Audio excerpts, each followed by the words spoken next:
Concludes with a 4A showdown for the state title. It features two star quarterbacks who could next meet in the Pac-12. Skyline's Max Brown, the #1 rated high school quarterback in the country, is seeking his second straight state title before heading to USC. Got his man a small window. He puts it in there perfectly for the touchdown. In addition to earning another trophy, Brown is likely to become the all-time passing leader in WIAA history. On the other side, Cepho Lufau, before heading to Colorado, is trying to lead Bellarmine Prep to its first state title. Looking deep over the middle. He's got a man in stride, complete, touchdown on a perfect pass. Lions versus Spartans with the 4A title on the line. Next on Root Sports.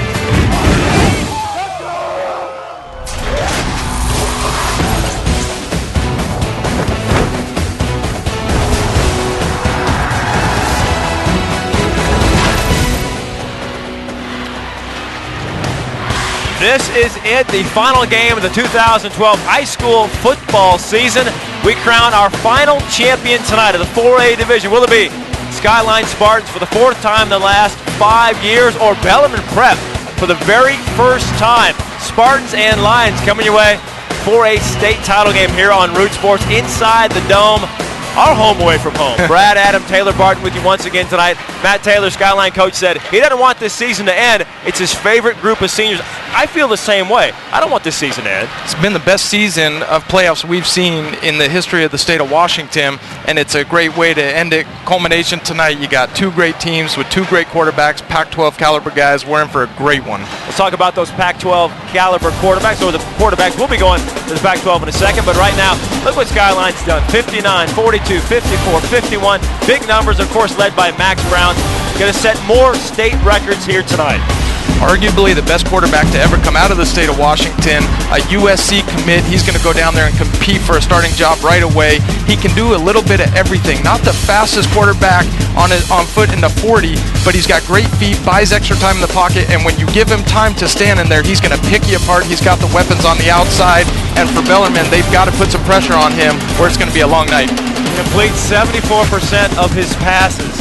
Wow, and the other side, the Lions, they've not just had an easy road here to the T-Dome. They played some very close games, including a 3-point win over Gonzaga Prep, 2 points last week against Auburn in the semifinals. Again, they're led by Cepho Lufau, their Pac-12 quarterback. Yeah, we talked about him, committed to University of Colorado, and not many times are you the second most talked about quarterback coming into a game when you are a Pac-12 caliber quarterback. But I think that's going to play into him a little bit. He's had a chip on his shoulder all week. He's another quarterback. When he's allowed to stand in the pocket, he's got a great arm. He'll be able to pick you apart, and he can really sling it. He's got a lot of weapons on the outside. He's got a big line that gives him a lot of time. They want to establish a running game, and if they do, they're going to have a lot of success. Cepho can run a little bit himself. Of course, he's playing in his first state title game, as are the rest of his Lions teammates. Max Brown playing in his third straight title game. Will he end his career with back-to-back titles? Will the Lions celebrate for the first time? Find out on Root Sports.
Gerard.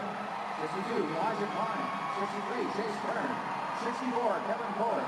65, Matthew Hollis. 66, Hunter Blaylock. Number 68, Connor Fletcher. 69, G. Paul Vasevich. Number 71, Ben Ernest. 72. This is Spartan football, and this is where they've ended up for the last 5 years, playing for the state title game inside the T-Dome.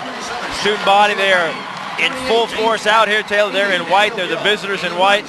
Here's number 13, home team, Bellarmine Prep here tonight. Cepho Lufau playing in his first state title game before he goes off to the Pac-12. What do you think is going through his mind right now? I think as the quarterback, he's looking at this, just saying, I've got to, that's the main thing. Inside, his nerves are going 100 miles an hour, but he's got to, in his outside demeanor, settle his teammates down. As a quarterback, you've got to internalize everything, but to the outside, to your coaches, to your teammates, you need to show calm, that you're cool, that you're collected, that you're ready to go. But inside, he's all over the place. And that's why quarterbacks, a lot of times when they come out in a game, their nerves aren't settled yet. They overthrow things. So we'll look to see if he can come out early and be accurate, or if he's going to take a couple series or a quarter to get into the flow of the game. The Lions there getting ready. On the other side, Matt Taylor's been here, as I said. This is 5th year as head coach of Skyline, 62-7, going for his 4th title the last 5 years. So they've been here. Max Brown again playing in his 3rd straight state title game. It's got to be somewhat of an advantage, especially when they've played so well. 6th straight trip to the championship game back in 07. They won at 3A.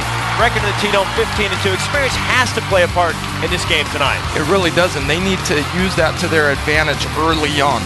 Bellarmine is probably going to come out and make some mistakes, be jumpy. We saw in the game early last night there were some false starts, some encroachment penalties for Matt Taylor and the Skyline staff and crew and program. They've been here, done that, but they can't get complacent either. They can't think because they've been here that automatically Bellarmine is going to roll over and play dead. They've got to come out, play their game, and early on try and strike and get a lead.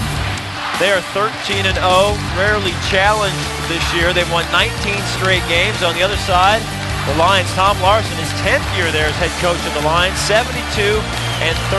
They beat Auburn. They played a couple of close games to get here. Bothell, Gonzaga Prep, and Auburn. That may help them here tonight. We talked about that a little bit earlier for Skyline. Because they haven't really had a close game, how are they going to react if this game does take that route for Bellarmine? Because they've been in these dog fights, they're a little more used to it. So the advantage in Skyline having been here for the last few years in a row, and the advantage to Bellarmine in the fact that they've played some tough games and had to play all the way through all 4 quarters. So we'll see what one comes down and weighs the most and tips the scales.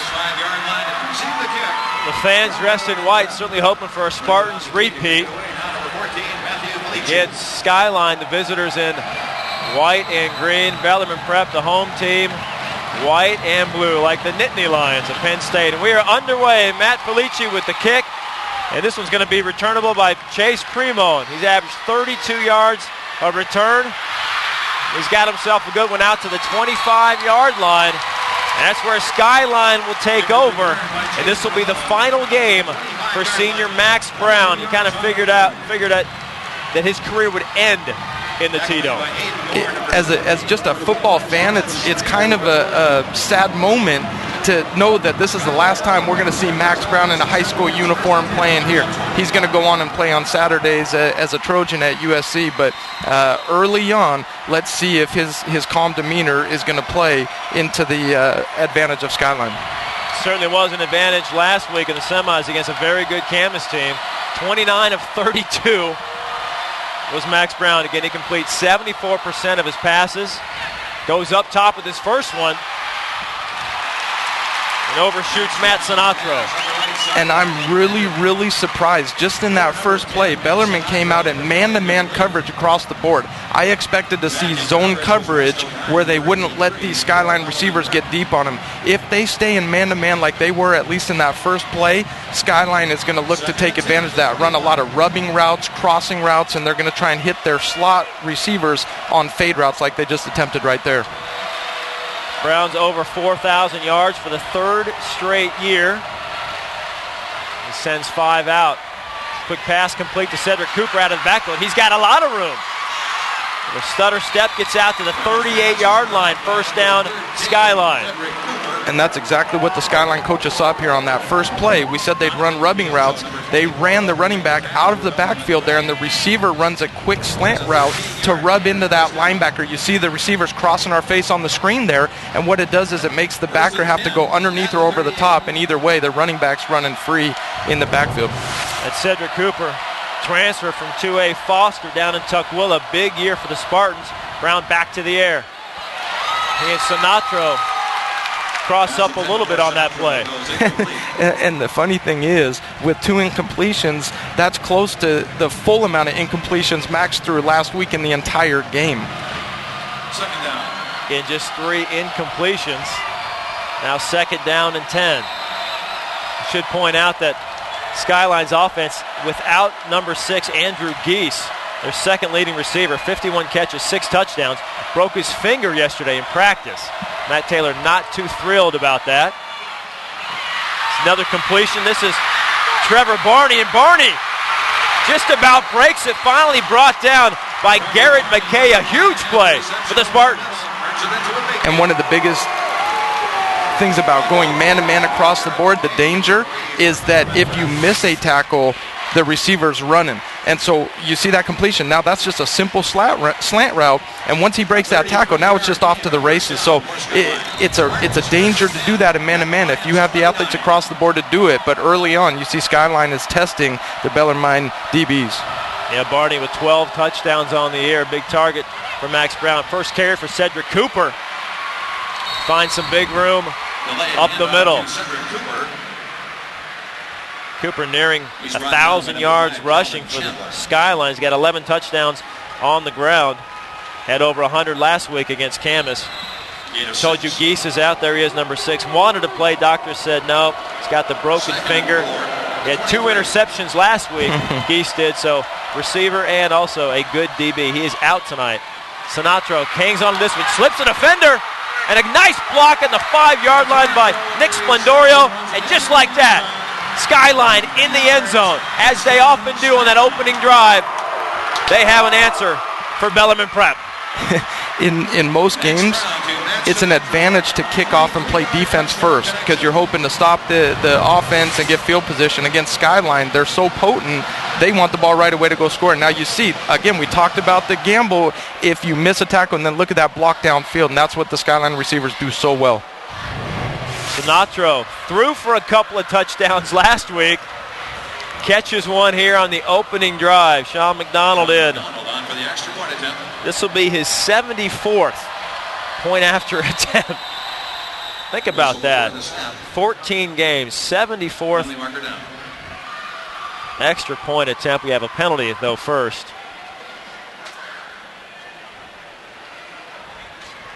See what Steve Jensen has for us tonight. The ball penalty. The Lions are offside. Offsides, Lions. Shouldn't really affect the extra point too much. No, and if you're going to be a kicker, you love on Skyline's team, you're getting to kick the ball a whole bunch, at least extra points every single game.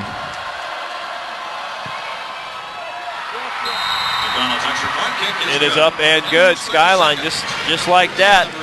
On top 7-0, and we have a new career state record for yards passing. It is now Max Brown's. He needed 9 to pass Brian Lingren at DeSales. He did just that on that drive. So congratulations to Max Brown.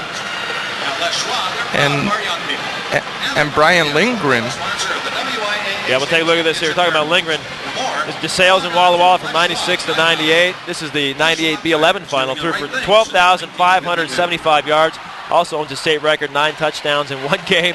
The title game in 98, he threw for 315 and 6 TDs in a win over Orcas. Wow, crazy numbers. Look at that guy. He's got to still be icing his arm. There's Matt Taylor talking to Max Brown saying, I like the drive. Maybe congratulations on the record. I don't think he's really worried or thinking about that record right now. I'm sure he'll set a few more before this game is over. He's that prolific. I guarantee Max is aware of that and knows that he now has it, but that's in the back of his mind. His concern is this game and that drive and winning at the end of the game. Hopefully, if he has a state championship, then he can look back and also celebrate having the state record. So McDonald now kicking off. Deep there is Garrett McKay, also Lou Milley. He let this one just drop in the end zone, a touchback.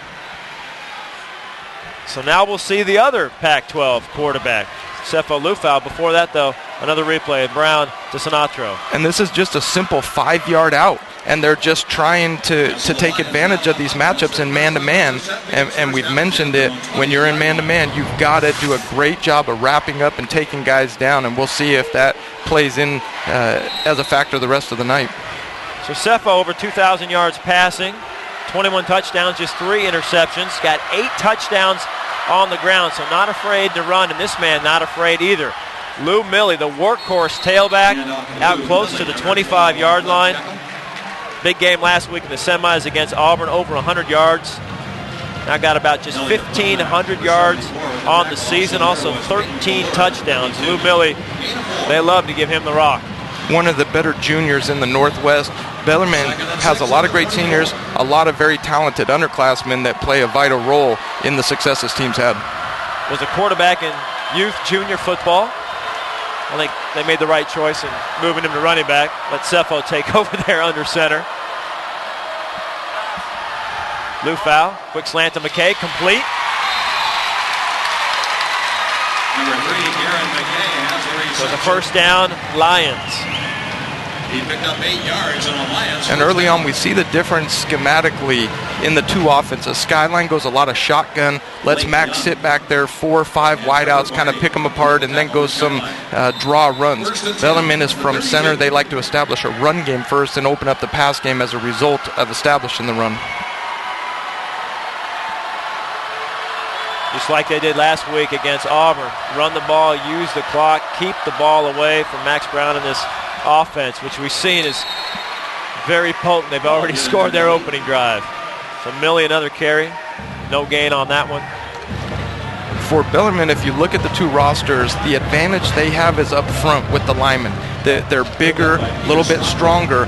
For Skyline, they're going to have to use that speed and athletic ability. The defensive linemen, the linebackers are not going to have to take the D-line or the O-lineman on head-to-head. They're going to have to try and wrong arm him and get around him and make plays, and we saw that in that last run right there. You see 76-75, left guard, left tackle, the Scottish twins. It's Garrett. Yeah, it's Matt McDougall and McCartney McQuarrie. It's almost 600 pounds of flesh out there. Another completion. And a wrap-up at the 41-yard line. Sinatro on the tackle, but not before Drew Griffin picks up 8. And we talk about the differences in the offenses, the differences in the defenses. Bellarmine going man-to-man, where if they miss a tackle, the receiver's gone. Skyline's in a zone coverage, so they're giving more stuff up underneath, but they're always going to have guys pursuing and making the tackle and not letting guys get over the top of them. It's 3rd down 1. Sefo coming out, completing his first 2 passes. Lions trying to keep the drive alive. Lufau sneaks it. Maybe with that second effort, he got the ball just out to that 42-yard line. And on the tackle for Skyline is Josh Wright, number 55. Trying to eyeball it, see if they need the chains to come out.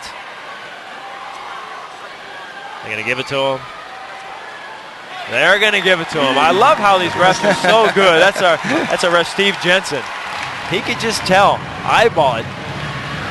And that was a big pickup to get that. If they didn't get that, even though it's only a couple of inches, they would have been forced to punt, because if they didn't get it, Skyline has great field position. So a really big pickup on 3rd down early on. A couple of first downs for the Lions coming after the Spartans' opening touchdown. Milligan trying the left side, and he is upended and dropped in the backfield. A loss. Blake Young, big surprise there. Defensive Player of the Year, Kinko 4A. Leads the team with 82 tackles, 11 sacks. got great penetration. This is what we talked about, taking those blocks on and trying to get off of them and get around. And he did an excellent job there of keeping that contained as well. For Bellarmine, I think in the run game, their success is going to come in between the tackle boxes. You're not going to have a lot of success bouncing outside against Skyline.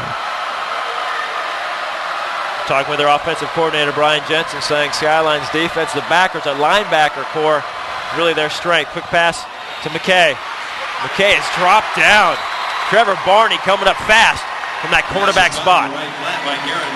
Skyline has a lot of guys that are talked about, Max Brown, Nick Splendorio, but there's a lot of talented players that aren't as heralded that are being recruited by colleges that play vital roles, and we just saw that right there. Trevor Barney, Matt Sinatra, you see the different kids on this roster that they're here for that reason. Max Brown can't do it all. Nick Splendorio can't do it all. A lot of guys have contributed in a lot of different ways. So now 3rd down, 13 for the Lions. Cepho under center.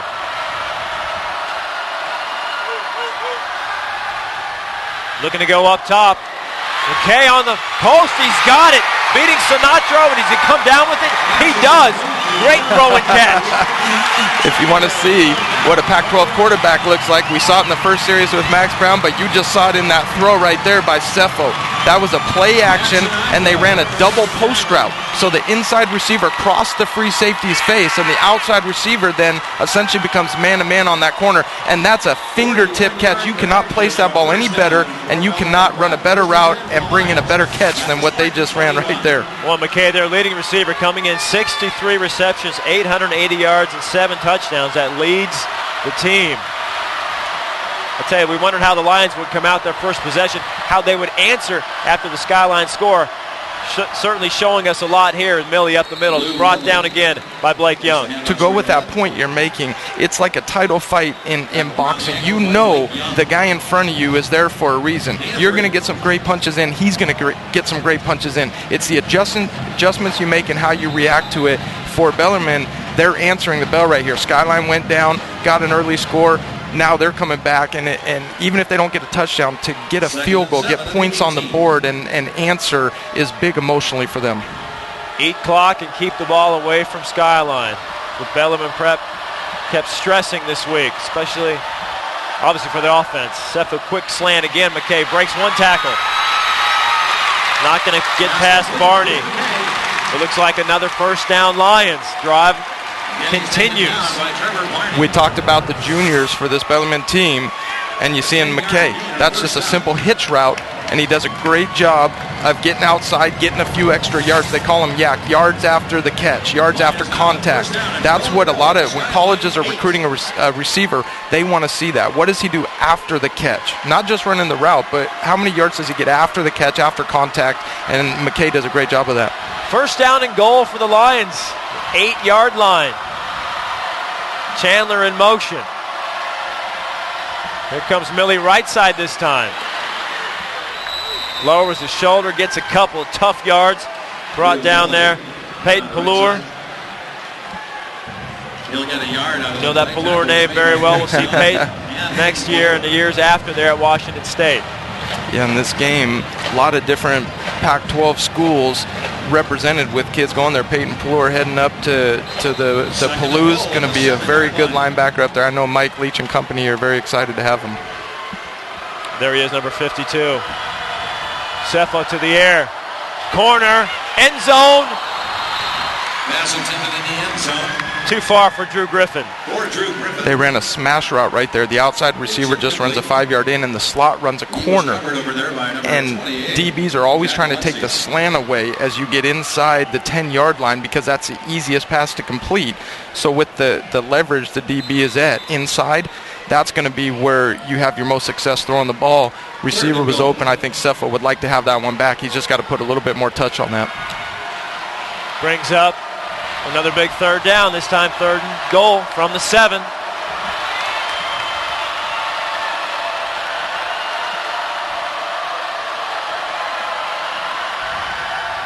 Cepho looking same play. Again, overthrows Drew Griffin. Pass intended for number 10, Drew Griffin. So now you got 4th and goal from the 7. Decision time. Coverage. 4th down for the Lions. I think early on you want to get points. Yep. I think They're it's really kicking. important. You want the touchdown, but to take 3 points and get on the board, there's a lot to be said for just getting something and not having that goose egg. So here's Matt Felici, sophomore, 5'8", 163. This will be a field goal attempt. 24-yarder for the scratch golfer, also on the Bellarmine Prep golf team. So I automatically don't like him, Taylor. This one is up, and it is good. That's just a little sand wedge for that guy. All right, so the Lions answer. They trail 7-3. Line 7.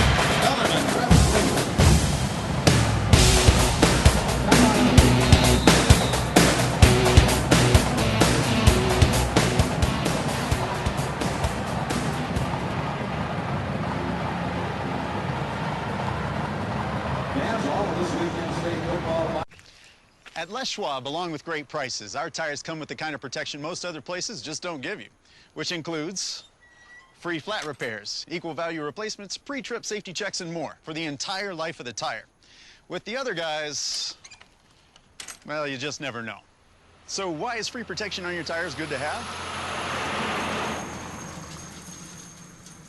Lifetime protection. That's our best tire value promise. Les Schwab, doing the right thing since 1952.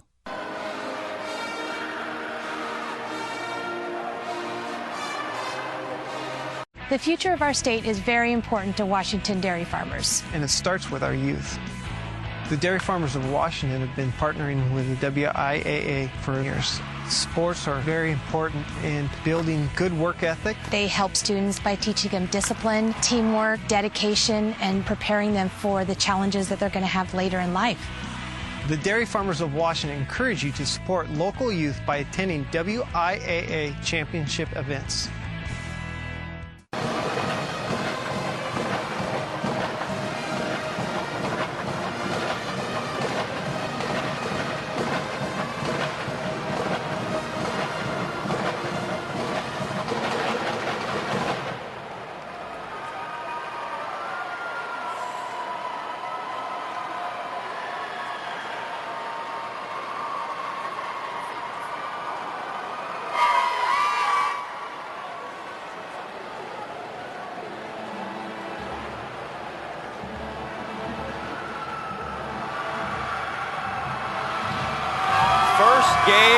First state title game here inside the dome for the Lions. Their fans are here. They know what to do. The team seems to know what to do as well on the field. Nerves? What nerves? What an excellent response to come back after Skyline drives down and answer that call. Felici gets into this one. Again, returnable. Fremon from his goal line. Looking for room right. Cuts it back left.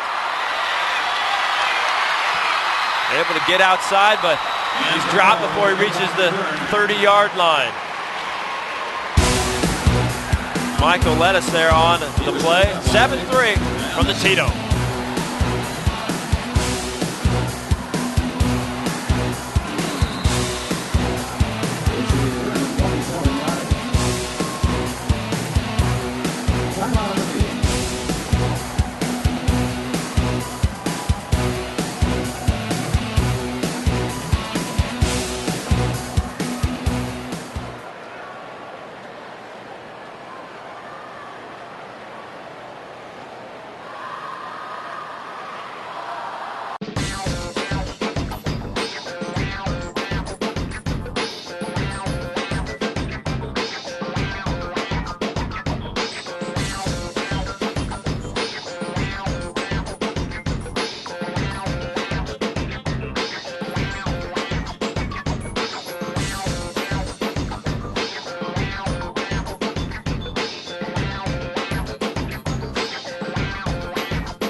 Welcome back to the T-Dome WIAA 4A final. It's 7-3 Skyline. Their fans up ready to cheer another drive. And look who's in the house, Mr. Lane Kiffin, head coach of SC, looking dapper. Looking dapper. They're watching, of course, Max Brown, his recruit. We'll tell you how soon Max Brown will be there on campus at SC.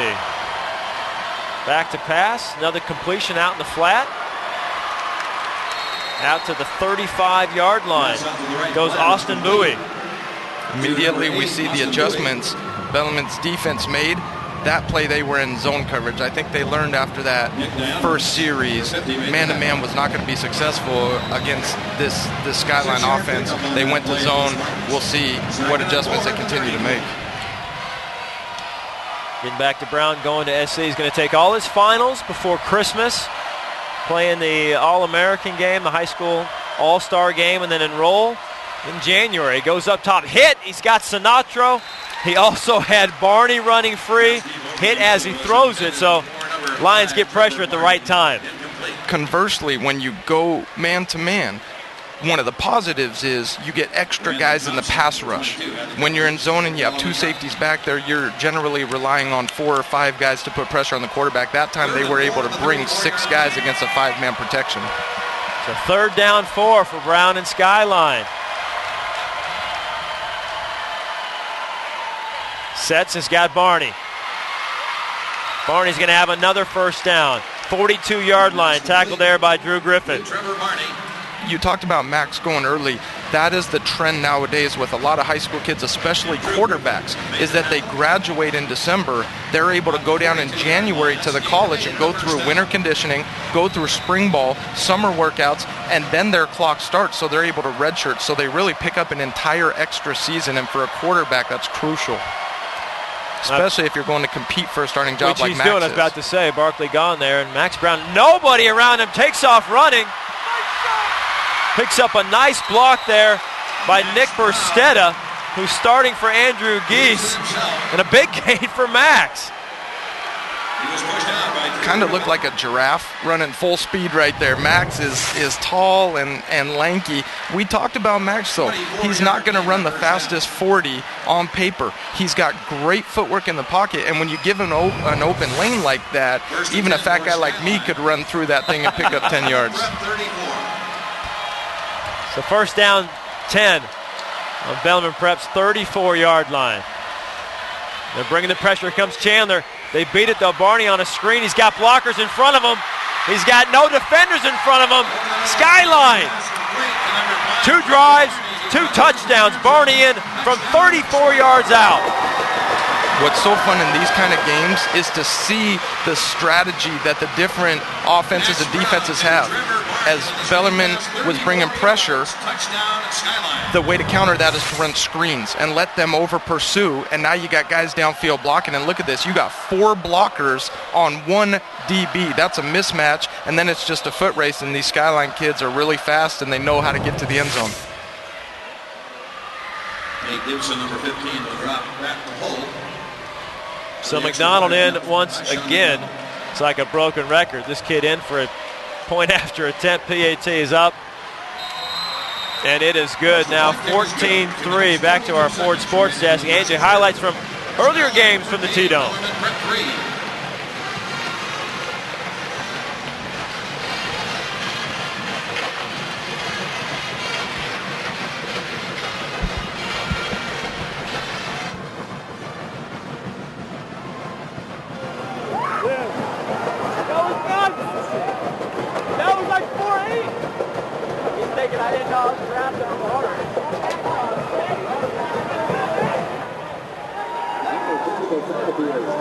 Not a bad start in our nightcap, the 6th title game here of the weekend. Max Brown, 2 drives, 2 touchdowns. We saw last night in the game it was a defensive battle early on. We knew tonight we'd see fireworks, and we've seen them early on. We've seen Skyline be as efficient as you can be. 2 drives, 2 touchdowns. We saw Bellarmine come down and have a very effective drive. They would have liked to get a touchdown, but they got a field goal and got some points. So let's see how they come back in their second possession and see if they can get a touchdown. 47 touchdown passes now for Max Brown against just 4 interceptions. had to double check that stat. That's hard to do. 47 for what a ratio.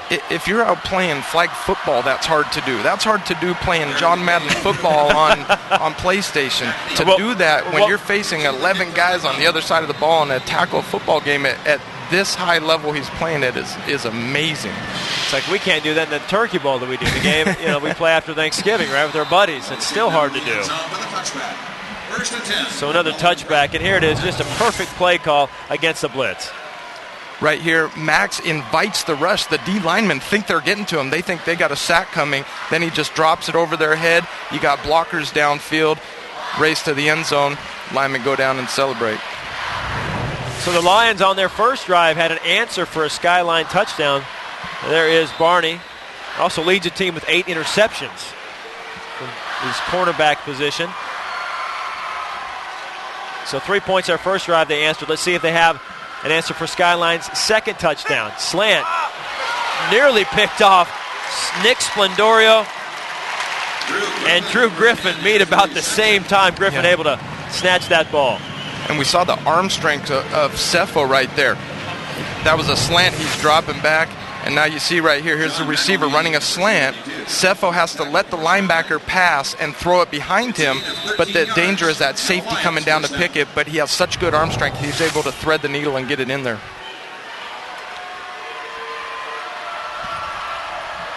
Fresh set of downs for the Lions. Their own 33-yard line. Millie trying to get something on the ground. Brandon Crandall. Also Peter Stromgren there. Lou Millie diving into the line. We got a helmet off there. Whistle's timeout. It's Peyton Pellure's got to take a play off. Get that helmet back on, new rule. They're so aware of concussions nowadays, and rightfully so.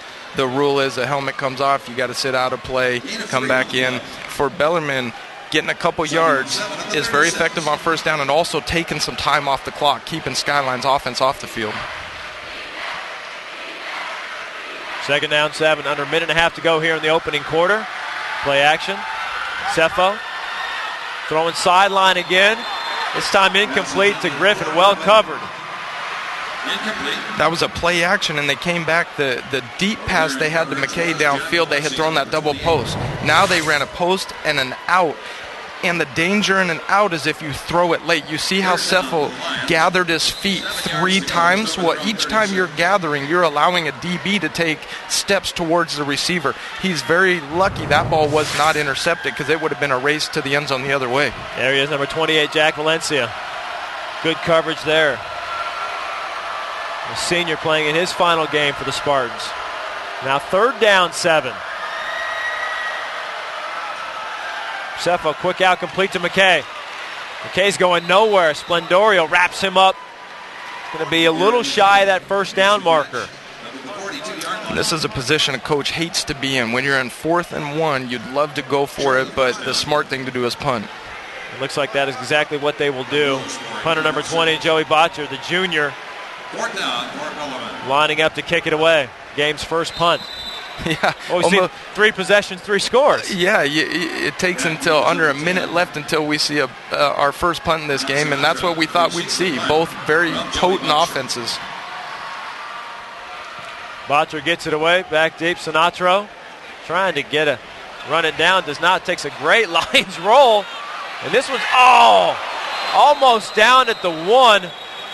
But McKay, excuse me, that's not McKay. It's Michael Letts. Couldn't stop his momentum into the end zone. Touchback.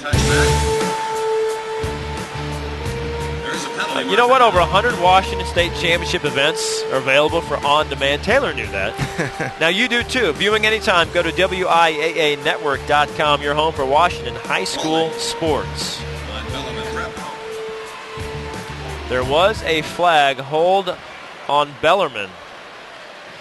And seeing that play for the older generations, I think this will still be fresh in their head. That old Leon Lett, the old Are you trying to say like the older fans out there, like my age, my generation, It's Taylor? sad to say I'm 33 and I'm having to say that because I know the younger generation, the kids in high school and younger now would have no idea what I'm talking about. But that looked very reminiscent of going down and on a punt sliding after that. And then in that game, he had touched it and ended up turning the ball over.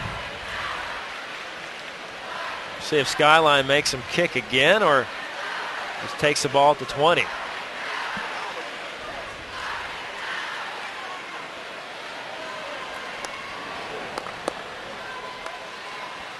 And what a great turnout we've seen tonight, too. On both sides, there's a great turnout. The Bellarmine section, the Skyline section, great atmosphere in here. I love the fact that these games are played in the TacomaDome. Down in Oregon, they play outside. And I know football's played outside, but for these final games, when you get these top teams, especially two teams that throw the ball like these two teams do, I love the fact that they can be inside and we can really see what they're able to do. Yeah, Bellarmine Prep fired up. Obviously, their first state title game and a short commute as well. Don't have to worry about those crazy bus rides yesterday. Well, Eastside Catholic Bellevue, 2.5 hours to get there on a Friday, but Saturday, easy drive. Probably 10 minutes. A lot of those fans.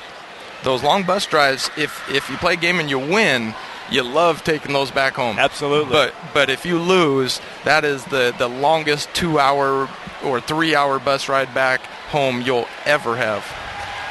Oh, the referees changed it up on us, made holding on Skyline.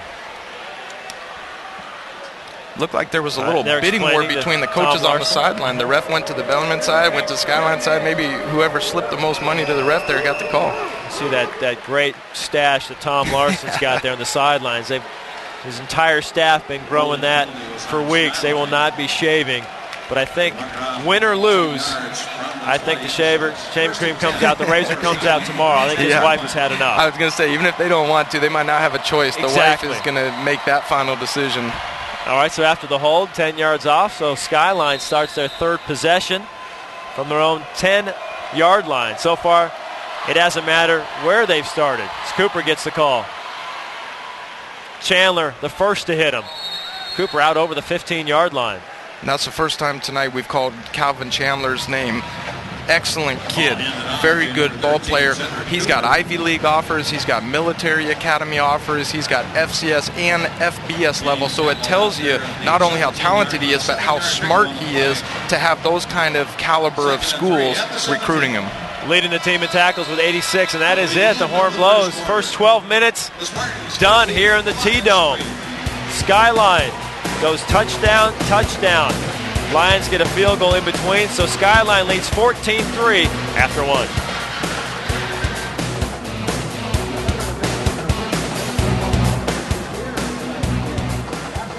The future of our state is very important to Washington dairy farmers. And it starts with our youth. The dairy farmers of Washington have been partnering with the WIAA for years. Sports are very important in building good work ethic. They help students by teaching them discipline, teamwork, dedication, and preparing them for the challenges that they're going to have later in life. The dairy farmers of Washington encourage you to support local youth by attending WIAA championship events. At Les Schwab, along with great prices, our tires come with the kind of protection most other places just don't give you, which includes free flat repairs, equal value replacements, pre-trip safety checks, and more for the entire life of the tire. With the other guys, well, you just never know. So why is free protection on your tires good to have? Lifetime protection. That's our best tire value promise. Les Schwab, doing the right thing since 1952.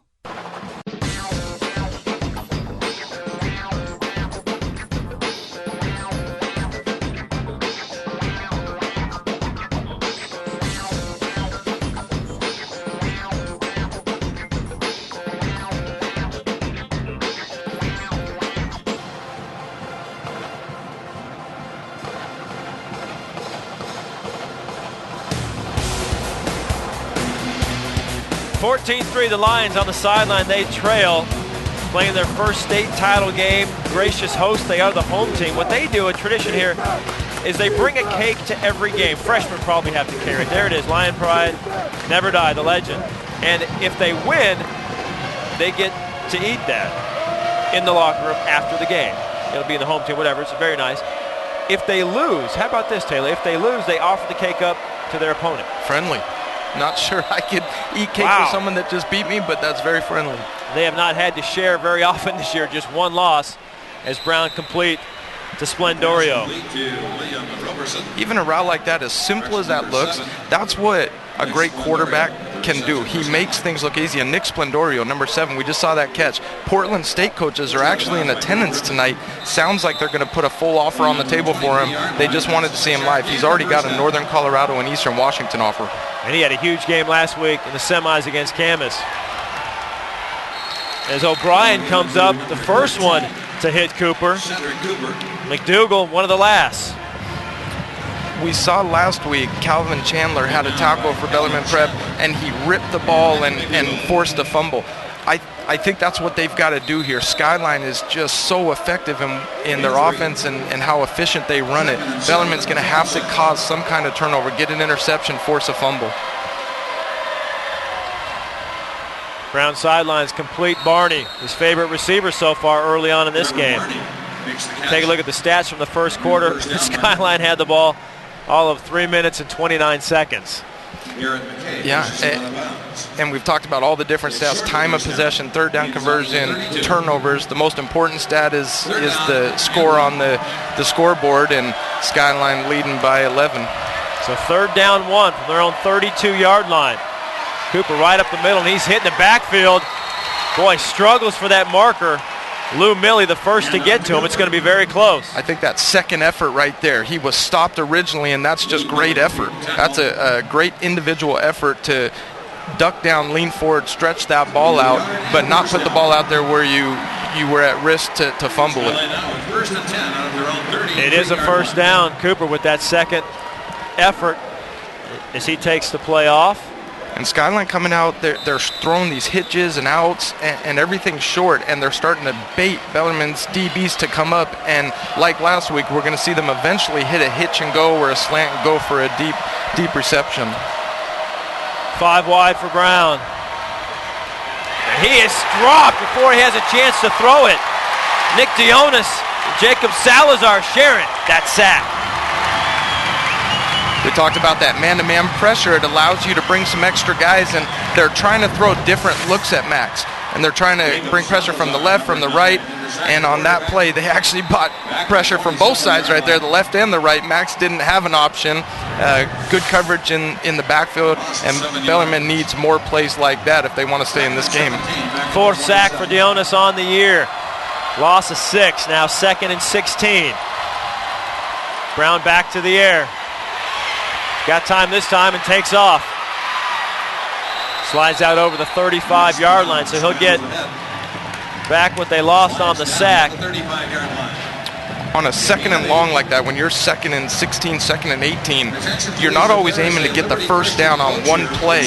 You want to at least try and get half of the yardage back to give yourself a 3rd and 8, a 3rd and 9 chance. And there's Lane Kiffin in the suit. Now to the right of him is Clay Helton, and that's the quarterback coach at USC. So both of them up here, I think they're showing how important Max Brown is, that they're both willing to come up here. Usually coaches split their staff and go different places, but both of them are here. Max is very important to the future of that program. Program that's going to need a quarterback with Matt Barkley graduating. They like what they see so far tonight.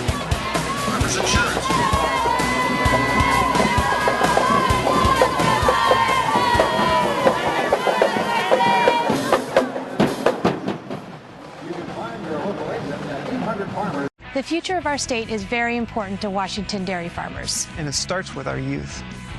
The dairy farmers of Washington have been partnering with the WIAA for years. Sports are very important in building good work ethic. They help students by teaching them discipline, teamwork, dedication, and preparing them for the challenges that they're going to have later in life. The dairy farmers of Washington encourage you to support local youth by attending WIAA championship events.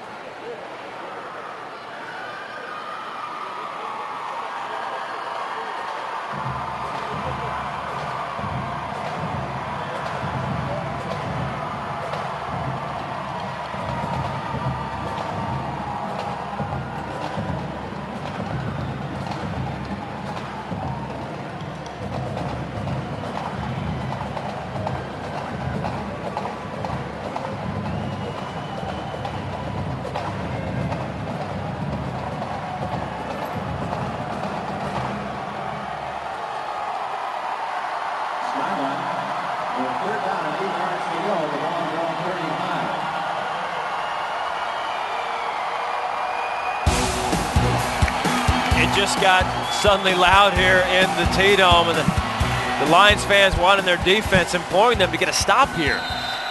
This series has been a lot better than the first two. They've changed up coverage. They've gone man zone, brought pressure from different sides. This is crucial to get a stop here on 3rd and long. 3rd and 8 to be exact. Brown's another screen set up to Barney. Successful the first time. Successful again this time. Brought down by Salazar from behind, but another big first down for Skyline. Matt Taylor is really an offensive genius. He's been invited to coach one of the All-American games, and you watch this, Max Brown rolling to the left. It looks to the defense like they're rolling left and going to throw it out, and then they slip their slot back to the right on a screen. Just a great call at a great time. Those are the kind of plays that Matt Taylor, you see him in the white jacket there, keeps in reserve for downs in that situation. I also want to applaud Matt again. Another screen pass, this time Splendoria over the middle. Pickup of about 8. Getting back to Matt Taylor. He always comes in shorts, the cargo shorts. You're never quite sure if he's going to change or not. Last year he didn't. It was 2 years ago he didn't. So now he comes and he changes into the khaki pants. So you know you're extremely successful when we're up here talking about each year what outfit you're going to wear in the championship game. Exactly. 6 years straight. Well, they lost a couple years ago when Brown was a sophomore, so no more of that. It's back to the long pants. And Cooper untouched till he gets to the 2nd level of defense. They're trying to strip the ball. That was Griffin trying to strip it, but another big gain for Cooper. For running backs, it's important you hold that ball high and tight, and as defensive guys, linebackers, DBs, you're taught to wrap and rip. You'll hear coaches in practice say that all the time, and you watch right here, they wrap, and now they try and rip that ball out. Against an opponent last week, Bellarmine did rip and cause a fumble. Skyline a little bit more talented. These guys have been there, done that. Not going to give it up so easy. 1st down 10. Brown, quick pass Sinatro. Makes Brian miss. Another 9-yard pickup. Doesn't look like much, but then they mark it down. It's 2nd and 1. Those kind of throws are almost an extension of Skyline's running game. For a lot of teams, they have zone ISOs and leads and powers. For Skyline, those little bubble routes, those now routes, those quick slants, that's like their run game. And what happens is they start drawing the defense up, they bait them up, and then they go deep and hit big for a score. Trying to set up a screen. It was not there. Brown's got to run. Decides to give it to Sinatro. Let him do something with it. Gets down to the 10-yard line. It's a 1st down. A flag comes in late. One of the best things Max Brown does is he buys extra time with his feet and keeps his eyes downfield. For quarterbacks, a lot of times when they're flushed out of the pocket, they tuck the ball, their eyes go down, and they just run. Max does a great job of keeping that ball in the throwing pocket, keeping his eyes downfield, and the defender has to make a choice. If they come up on him, he dumps it to his receiver. If they stay back on the receiver, he tucks it and run, and we've seen him early in this game get some 10, 12-yard gains running. There, the DB chose to come on him, and he dumps it off to his receiver. See what this penalty is. An eligible man downfield on the Spartans. So sometimes when your quarterback's out there scrambling, you're not quite sure if he's going to throw or run. And linemen start going downfield to block, and once they're downfield blocking, if the ball's thrown past the line of scrimmage, they can't be downfield and the penalty is thrown. Linemen can block downfield if the ball's thrown behind the line of scrimmage, and that's where you see screens. 11-14, 161 yards, 2 touchdowns for Mr. Max Brown. 3 incompletions last week, 3 incompletions so far here tonight. But another show by the senior. False start, so back-to-back penalties on the Spartans. For Skyline, as an offense, you can't shoot yourself in the foot, especially as you get into the red zone. You start moving the ball back on false starts and linemen downfield, it gets really hard to put the ball into the end zone. For Skyline's offense here, I think they've set up some screens. I would not be surprised to see a slip screen where they act like they're throwing a screen and the guys go deep. 2nd down, 12. Barney in motion. Brown to the right. Had Barney the whole time, finally throws it to him. That's Barney's 6th reception of the first half.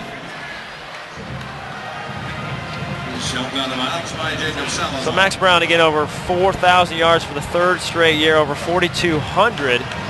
Take a look at the 4,200 plus passing seasons. Washington, Moore, Lindgren, Graham, Brown, and look at on the bottom. Look at Taylor Barton got over 4,000. Aaron Beaverton, 97. And it only took me $20 to slip to our production crew to get my name put in there. But you see that name at the top, Kellen Moore, the winningest quarterback in the history of FBS level. You see Brian Lindgren, we mentioned, the O coordinator down at San Jose State. His name's up for a lot of head coaching jobs as well. At Idaho, Brown's got wide open Splendorio. See if he can make a move. It's inside the 5. It's just precision. They just carve up this defense, any defense, not just the Lions. They do, and they spread people out. Look at Max. His eyes are to the left. He's making that read outside, and then he comes back to Nick Splendorio, who was on the right side running that little under route. That's a progression of a quarterback that's going from 1 to 2 to 3. He makes it look so easy, but what he's doing is extremely difficult. Splendorio, leading receiver, coming in 55 receptions, over 1,000 yards. Here's Cooper up the middle. Cooper into the end zone for Skyline. 3 for 3 so far tonight. 3 yards into the end zone for the Skyline touchdown. Cedric Cooper, a 3-yard touchdown. And we got the Skyline coaching staff up here next to us. They're all high-fiving. They're into this. They're gung-ho about this. These guys put in so many hours in the off-season, during season, and for Skyline, that's as efficient as you can be. 3 offensive possessions, 3 touchdowns. Skyline lined up for a 2-point conversion here. The pass is tipped. In and out of the hands of a Spartan receiver. That was almost complete after the tip, but 2-point conversion fails. We go back to our forward sports desk and Angie Messick. Left in the second quarter. Skyline 20, Bellarmine Prep 3.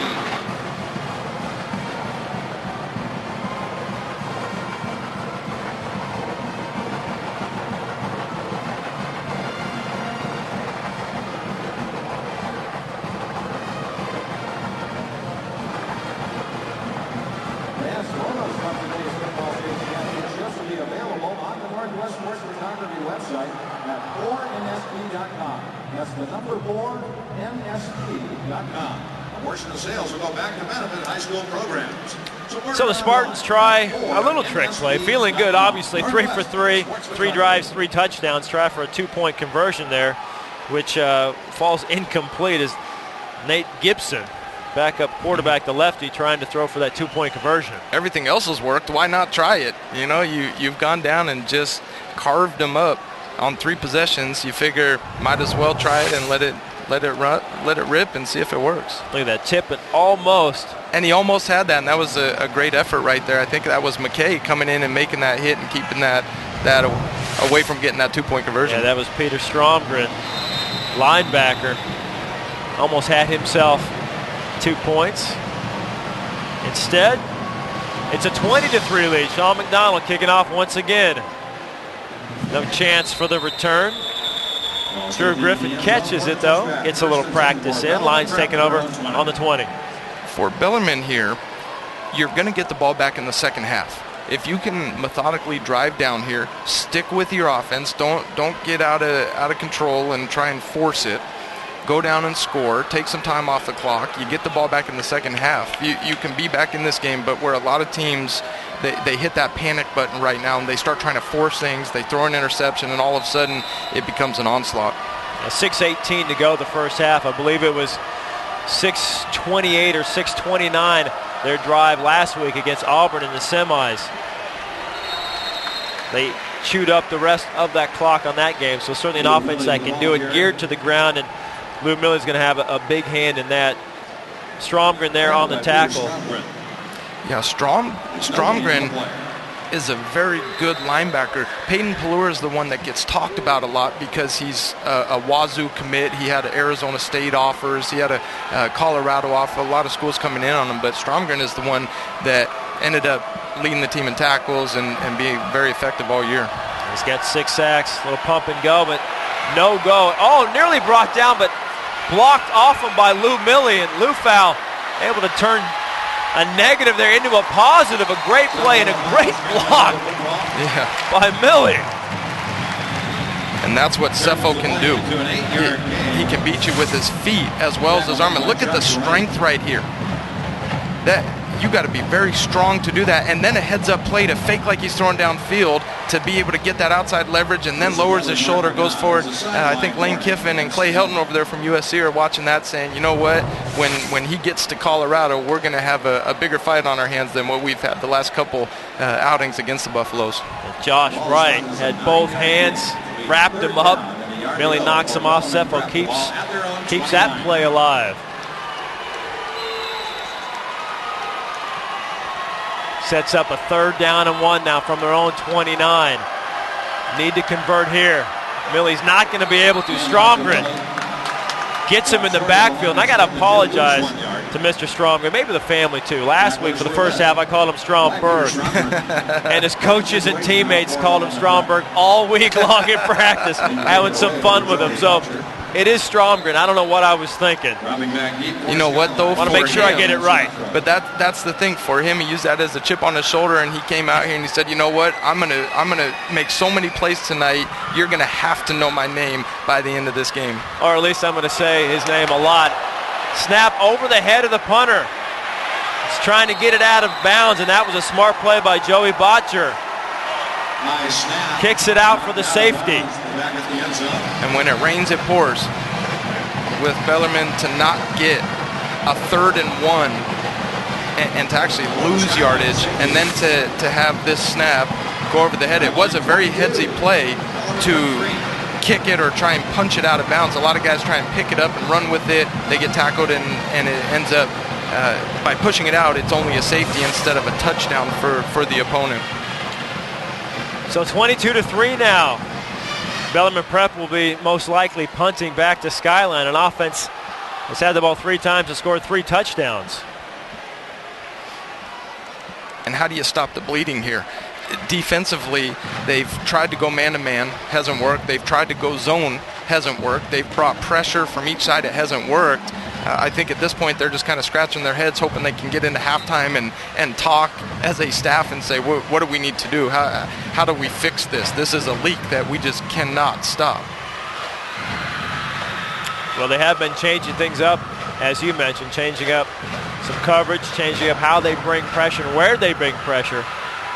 Just got to try to dial up the right combination, try to slow down Skyline. But to be fair, nobody's slowed down Skyline this season. It's a lot easier said than done. It's one thing on paper or to watch film and say, hey, we could do this and this is going to be effective. It's another to be out there live in person and see number 4 Max Brown across from you trying to stop him. Felice does kick off, opted to kick off, not punt. This one goes out of bounds. And that's an obvious penalty.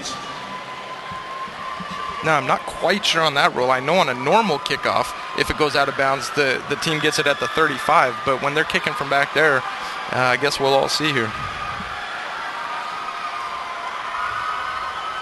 Steve Jensen giving us the penalty there.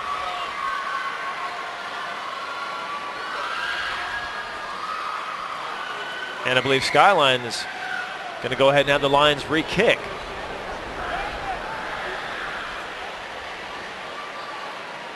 So they'll tack on some yards for the penalty and then re-kick it. I want to mention one name with Skyline. We've seen these kids, the perimeter players, the linemen, running so well. And as much as people like to think, you know, what are they putting in their water over there? Kevin Childs runs their speed, strength, and conditioning program in the off season, and he's down there on the sideline. He's one of the best in the business. He does a tremendous job with these kids the entire off season. It's intense. I've seen it firsthand. These kids work, and it's very efficient. And when you watch them, their linemen are really trim. Their perimeter guys are great, cutting back side to side. You see them, they're beating guys in foot races. I want to give props to Kevin Childs because he is an instrumental part of this Skyline machine. A machine that has not been stopped over the years and certainly not tonight. The Lions will try this again, this time from the 15-yard line. Cremon's going to be able to catch this one. He does on the 23. Full head of steam, and he's still going. Still on his feet all the way down inside the 35-yard line. Finally brought down by Aiden Moore. Just what the Lions did not need. It's a 42-yard return. You see this return right here, and we just mentioned Kevin Childs and the program and what it does. Look at how many kids are down there and how fast they're and explosive. Great blocks on that, a great return, and the last thing you want to do is give this offense great field position like they have right now. First and 10. This offense is an attacking offense. They've got 4 minutes, 32 seconds. And they probably only need about 32 of that out of the 4:32 to score. On the 35-yard line. Already up 22-3. Hand off to Cooper. Reverse to Barney. This one sniffed out, and he's going to be dropped for a loss. Nick Dionis had a sack, and now a great play on a reverse. Nick did a great job of keeping his ground. A lot of times when a ball is handed off, a defensive guy will lose his assignment, lack of discipline, and he'll come down. He stays up, keeps his ground right there, doesn't give outside leverage. Skyline with a big loss. Now Skyline, I want to mention, they ran that trick play last week that ended up being the number 4 play on SportsCenter's top 10 the other night. So Skyline feeling their oats a little bit, hoping that they had the same success as they did last week. Yeah, that was the backward bounce pass to Sinatra as Barney catches another one. Splendorio out there clearing the way for him. Pass caught on the right flat by Trevor Barney, number 5. And maybe we'll see in the second half if we can pull up a highlight from last week of that double pass, but against Camas, they threw a bounce pass to the slot receiver, but it was backwards, so it's considered a lateral. Well, the defensive guys think because the ball hit the ground, it was an incompletion, and Skyline ended up slipping a receiver deep, and they ended up getting a huge throw and catch on that play. Ended up making SportsCenter. Yep, to Splendorio. I don't think he stopped talking about that. Brown going up top. He's got a man wide open. He can walk in. He does just that. It's Barney again, his second score. The end zone complete to Trevor Barney. Touchdown, Skyline. You see the fans going crazy there. We talked about that slip screen that they'd run. They kept running that now route to the outside receiver and blocking, and you'll see it. It's to the right of your screen. He pump faked right there. The slot receiver acts like he's blocking, so the cornerback jumps it, and then the slot receiver slips right by him. Skyline very effective in running that. They bait you in to come on those shorter passes and hit you long. We mentioned they do it, and they strike, and it just took a little bit over a minute to score. 48 touchdowns through the air for that man, number 4, Max Brown. Skyline 4 for 4. Barney having a huge game. Skyline running away with the 4A state title game.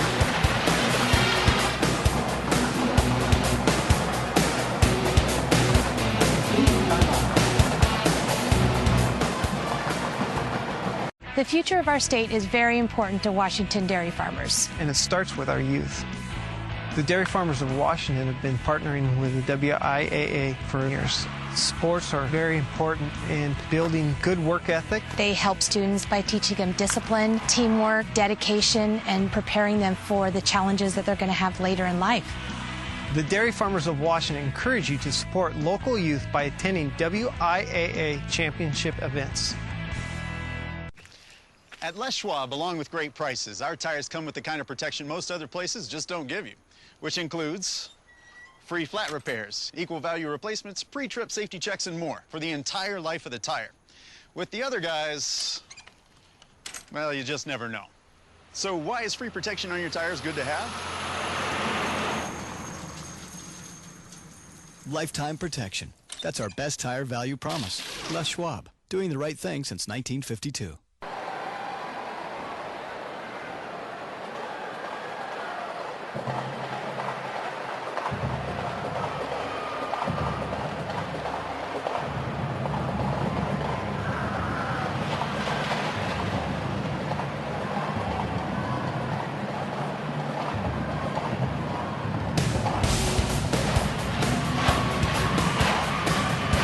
As you can see, it's been all Skyline in the WIAA 4A title game here tonight, looking for their 4th state championship. the last 5 years.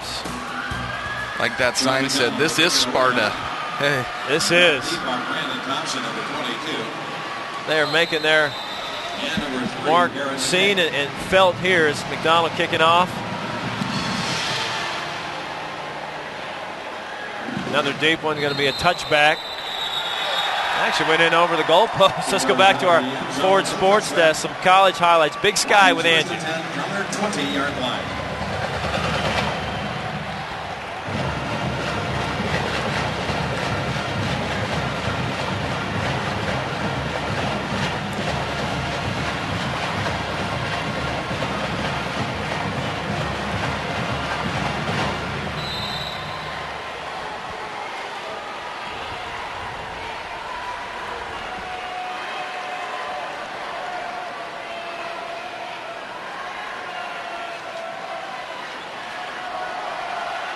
Might see a couple of these guys here tonight in the Big Sky over the next couple of years as the Lions take possession. Millie the carry, loss of 2. Sure will. Not only in the senior class, the underclass as well. Mentioned it, last year there were more Division I kids signing than ever before in the Northwest, and you see Portland State coaches right there, their receiver coach on the left of the screen, Bruce Barnum, their offensive coordinator right there to the right on his phone. I think he's calling Nigel Burton right now, the head coach, saying we better offer Splendorio. Let's go in at halftime and just slip a note under the door and let him know he's got an offer. So second down, 12. Lions want to get at least one first down, eat the clock, and go into the locker room at halftime and cut your losses here. Barney on the tackle. McKay catch out to the 26-yard line. And again, Cepho showing that arm strength. That's not easy to do. He's on the left hash, and he's throwing an out route to the far side of the field. That takes a cannon to do. That's a 30-plus yard throw that you got to throw on a line. If there's any error in that, the DB's going to pick it or intercept it. So third down, 3, under 2 minutes to go. The way Skyline can score, that's plenty of time for them. And Cepho back, looking for a first down. He's got it, complete to Griffin. A much-needed first down for Bellarmine. Even if they don't go down and score, just to keep the ball out of Skyline's hands to prevent them from scoring again before halftime. The first down for Bellarmine Prep. First and 10 at their own 34.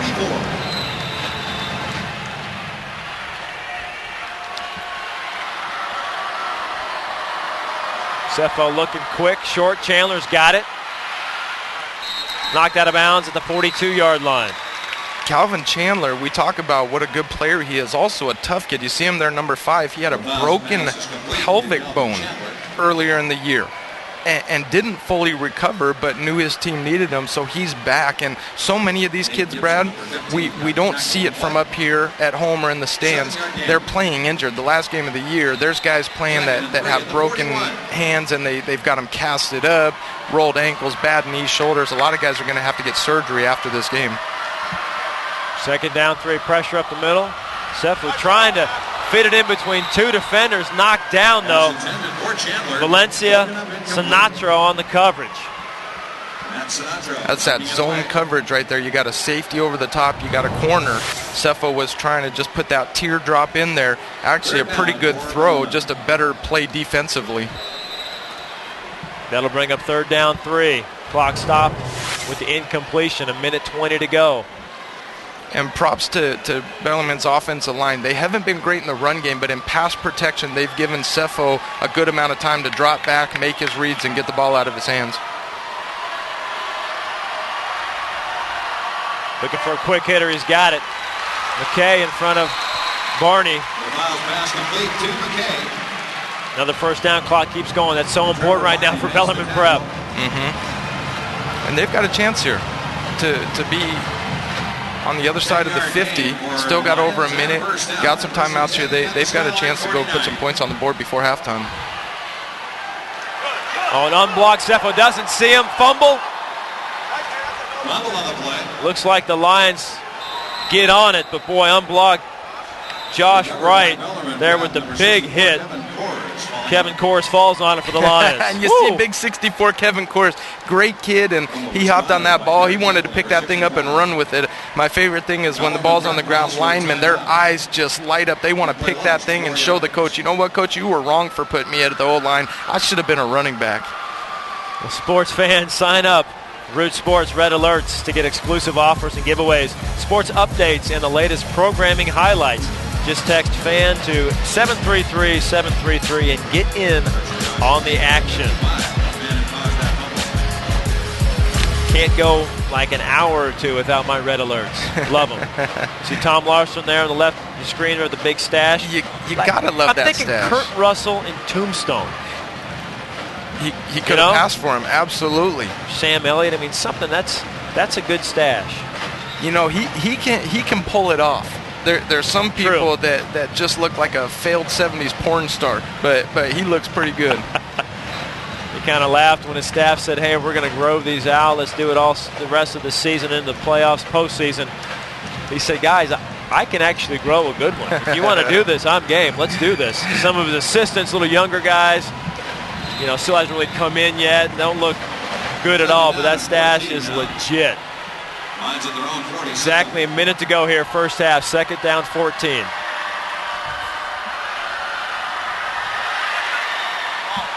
He's got McKay up and out leaps Barney for it. A flag down, but a big play. That flag should be going against Skyline. Again, that's Cepho just buying time with his feet, rolling out to his right and actually throwing off the back of his foot and throwing a streak. And receivers, they have an option. When the quarterback's rolling out, a lot of young receivers will just stand there and say, hey, I'm open. But the defense is flowing to him. McKay did a very good job of giving Cepho an outlet. You either come back to the ball or you go deep. And he went deep. Cepho read that, put the ball over the top. You get a PI, but you get a big catch anyway. So now the Lions at the 22-yard line, first down and 10, 52 seconds. Now they've got plenty of time, as you were saying, maybe get something out of this drive, put some more points on the board. Well, here they come. Cepho can feel it. Looking for Chandler in the corner. He's got him.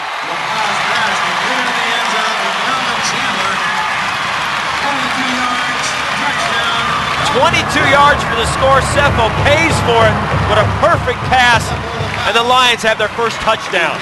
That's one of the few times as a quarterback you take a monstrous hit. You're hurting on the ground, but you feel really good. You hear the crowd going crazy. Cepho doesn't even get to see this ball caught in the end zone. All he heard was the crowd go wild. Very good concentration by Calvin Chandler there to see the ball in his hands and keep his feet in bounds, tiptoe past the goal line. A big touchdown for Bellarmine. A lot of momentum now to be able to go into halftime, but still 40 seconds left for the Skyline offense. Fifth touchdown for Chandler. The kick is good. So 29-10. 29-10 sounds a whole lot better than 29-3. Cepho there shaking off that left hand, left arm. He is. He's gonna have to ice his entire body after this game. And back-to-back plays, he showed he rolled right, bought time, threw off his back foot, a streak to the right. Then on that play, he rolls left. And as he's got two defenders right in his face, he's able to put some touch on a corner route. Watch, you can see him get knocked down right there. Puts touch right over the DB's arms. Again, Calvin Chandler with the great concentration to catch the ball in his hands, get his feet in bounds, and you see Cepho over there with the trainers getting looked at right now. Yeah, that ball had about a foot, a window opening about a foot there. Valencia had great coverage. Let's take a look at what happened to Cepho at the other end of this play. Young kids, you want to play quarterback? Welcome to the position right there. Boom. And that doesn't look like it hurt as much, but I'll tell you what, when you're rolling, because he's trying to watch the trajectory of the pass, so when you're hitting, you're not bracing yourself. If I came up to you right now and pushed you down, you'd brace yourself for that fall. Cepho's not able to do that, so that one hurts a lot more than it looks. Sometimes the hits that look like they hurt the most don't. That one right there doesn't look like it hurt as much, but I promise you he's going to be feeling that one tomorrow.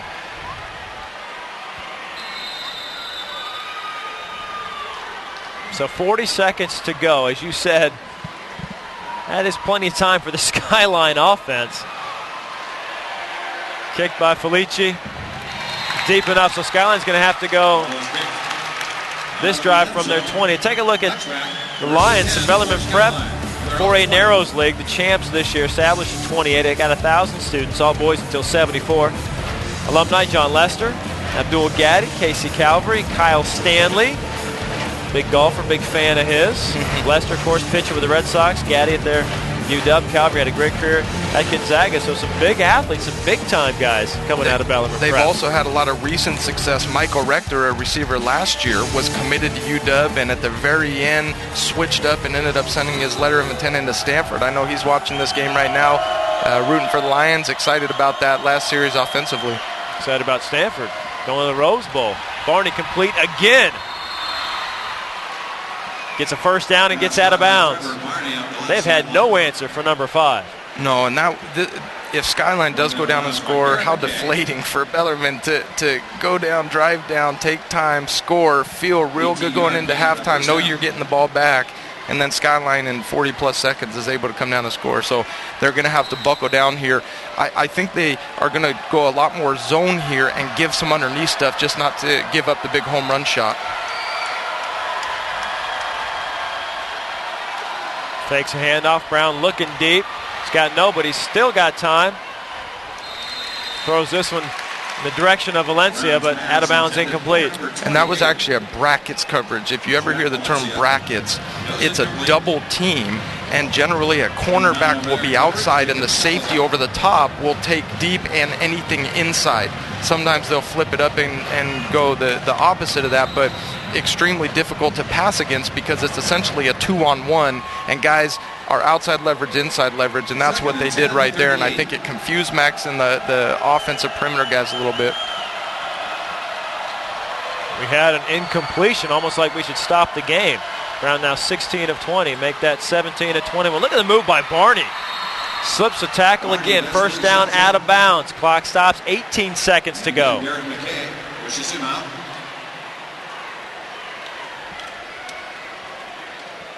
The 15-yard gain and a first So down. 15-yard gain, now they're inside Lions territory. First down, 47-yard line. We've still got 2 timeouts as well.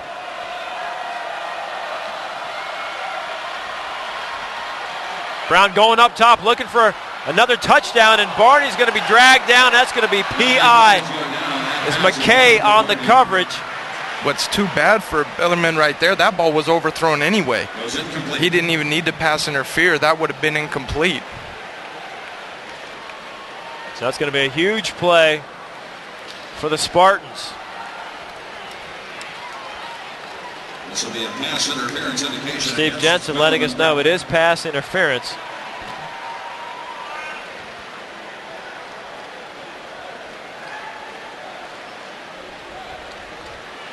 Brown fired up and runs out there getting ready to go. It's not the spot of the foul.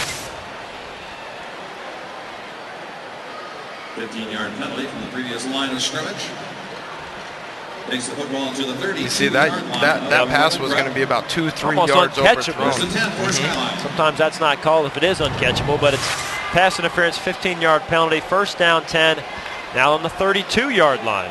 With 9 seconds left, they got time for about one more play if they want to try and get something 10 to 15 yards downfield.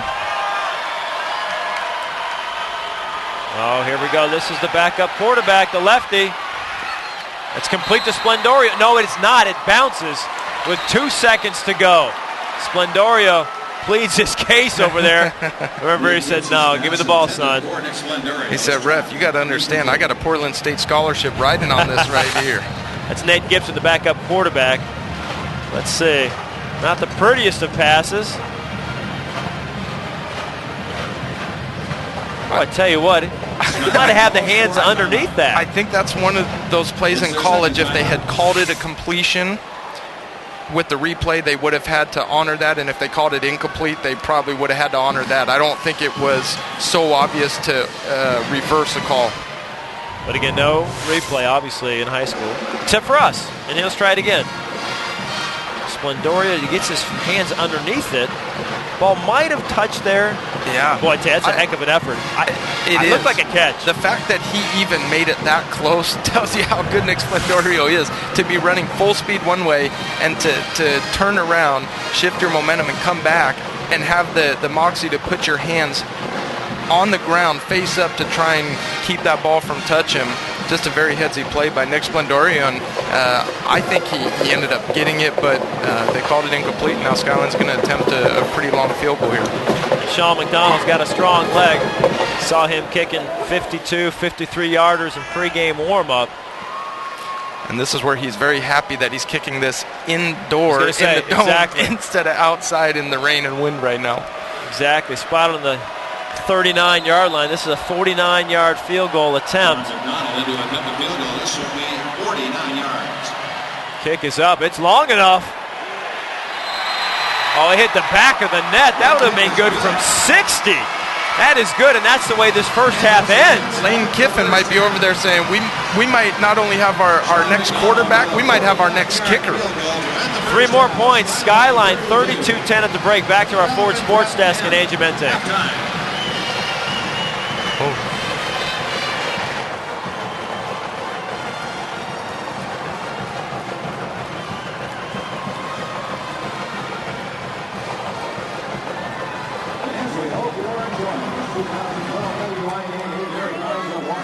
Schwab Tires State Football Championship game.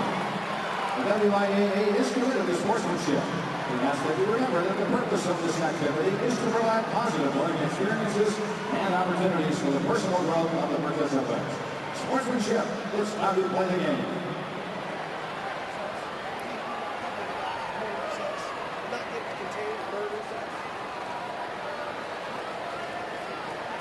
Now to start off our halftime events, the WIAA's League Committee is proud to present the Coins for a Cause coin card. League Committee members have selected 2 bands from each school to help.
Please welcome out to the field the cheer squad from Skyline High School. Skyline cheer squad.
Lions. This time we'd like to call your attention to the field for the presentation of a very special award.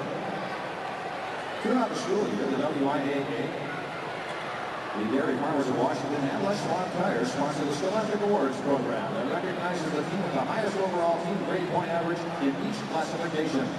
In recognition of their achievement, the WIAA, the Dairy Farmers of Washington, and Schwab Tires will honor these high school programs at each state tournament with a special plaque.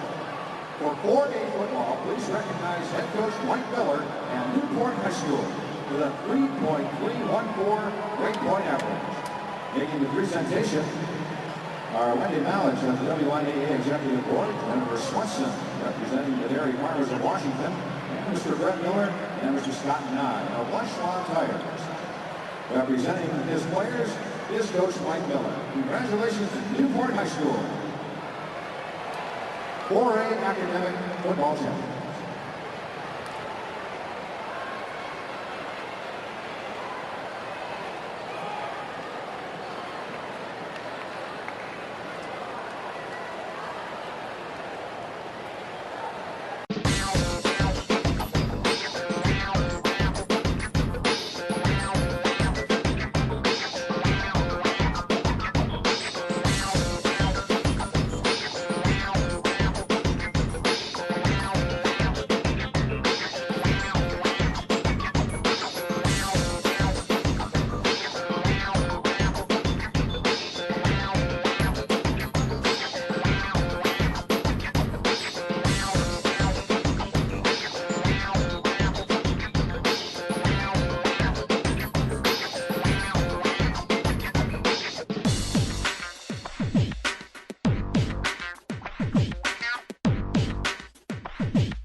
Congratulations to Skyline High School. The winners of our 4A team tire roll. Congratulations.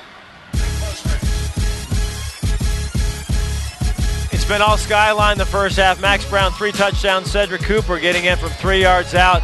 That was Skyline's 3rd touchdown. They lead 32-10 at the break. Welcome back, and welcome back to the sidelines. Time now to talk to our Dairy Farmers of Washington, Washington State Dairy Ambassador, Abby Lohman. Congratulations, Abby. Nice to see you. Thank you. Nice to see you guys, too. You look great with the tiara. I'm always jealous every time we get to talk to you. Now, before we get going on the Dairy Farmers stuff, that's very important, I want to know, are you a big football fan? Is this fun for you? Actually, I am. I love football. It's really fun. Awesome. All right, now let's get to what you want to talk about. Tell us kind of about Dairy Farmers' support and involvement within the community. What kind of message are you guys trying to get out? Well, as you can imagine, it's really hard for a dairy farm to just pick up and move whenever they want to. So they're actually a huge physical part of your community for many years. And they also have huge emotional roots in your community because that's where dairy farmers live and work and raise their families. So they have this huge emotional connection with your community and want to make it the best as possible. And doing that, I know, encouraging healthy and active lifestyles for grown-ups, kids, everybody, right? Absolutely. Dairy farmers understand a huge need for a responsible, healthy, active, and involved future community members. So they want to make sure we raise healthy and personally aware future community members. So we want to teach students about healthy and active lifestyles. So that's why we're here, being a co-title sponsor of the WIAA. We want to make sure that students understand the importance of having a physical activities as long as eating healthy. So we're also, National Dairy Council is partnered with the NFL to take part in the Fuel Up to Play 60 program, teaching students about healthy eating as well as playing 60 minutes a day. And to do all that, it's a great program, great partnerships. I love the message you guys try to get out. And to do that, it helps to eat a lot of dairy products, right? Absolutely. Dairy products are great for you. You need to make sure you get 3 servings of dairy every single day. So 3 servings, that could be, so adults, kids, everybody, 3 servings, right? Need that calcium. It's easy to remember because you eat 3 meals a day. So if you have 1 serving every meal, you're good to go. Abby, that is fantastic. Abby Lohman, we appreciate the time, our dairy ambassador. Thank you very much. Enjoy the second half, you football fan. All right, that is Abby Lohman. And we've got football when we come back. Again, 32-10, Skyline over Bellarmine Prep. Looking like a repeat for the Spartans.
Barney and this Skyline offense unstoppable in the first half. We listen in on the Skyline marching band there. Good crowds from both schools here. Welcome inside the dome. Halftime of our 4A state title game. Brad Adam, Taylor Barton with you. We've seen a lot of offense, which we kind of talked about in the open, and we got 2 Pac-12 quarterbacks on the field here tonight. Nice that they live up to the billing and the hype. Both quarterbacks having fantastic games so far. Sure has. Both of them have really stepped up to the occasion. They say big-time players make big-time plays in big-time games, and both have. You see Max efficient all night. He's been able to hit him on short crossing routes. They've dumped some screens off, you see right there. They also have hit some deep ones on some play action, so really showed his versatility, and he's made some plays with his feet as well. But you see, I think the best thing Max does is throw a deep ball. It's just a beautiful thing when you see it. And on the flip side, you see Cepho has had a very good night tonight. He's had a lot of guys in his face, made great reads, and on that play right there, he just put the raindrop right in to Calvin Chandler, big touchdown. And he's had to, because the Lions offense unable to run the ball, just 13 yards rushing the first half. Is that going to be a key to try to establish some sort of a running game in the second half? They've been successful with that all year, and tonight getting that running game stopped, they've become one-dimensional. In the second half, that's an adjustment they're going to have to make and come out, run the ball better. That's what they want to do. They want to control the ground game, control the clock, set the pass up with that. If they can do that, they can get back into this game. If not, it's going to be a long second half. Because we know Skyline, no let up on the Spartans sideline. They're going for their second straight 4A state title. They lead 32-10. Second half when we come back.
Inside the T-Dome for the last time. Last chance to eat at McKinley's Grill.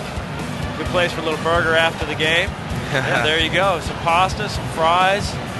Oh, yeah, don't be shy, kid. Hello. There you go. And you're going to watch the game from there as well. You don't mind looking through the net there. Pretty good vantage point.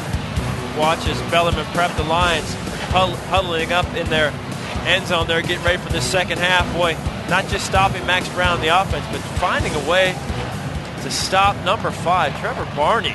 He's got 10 receptions, 182 yards, 2 touchdowns. I don't think that guy, none of these patrons know how to stop Barney. Remember, Andrew Geese, their second leading receiver, broke his finger yesterday at practice. He's out. So the senior Barney, boy, he really steps up big here tonight. Really has. He's had an opportunity, and he's made the most of it. That stat line would be an MVP for a guy in an entire game, and he did that in the first half. Now, this is a kid, though, coming in. He's got a Georgetown offer, so colleges have noticed him, and more are going to take note of him with a performance like this tonight. But you see right there, a great fake like he was going to block on that screen, gets open downfield. He's run great routes underneath, very good hands, and you see making plays after the catch, and that's what college coaches really want to see when they recruit a receiver. So there he is, number 5 in the middle of your screen. Again, 10 receptions, 182 yards, and the 2 touchdowns. Big reason why Skyline scored in their first 3 possessions. They lead 32-10 here.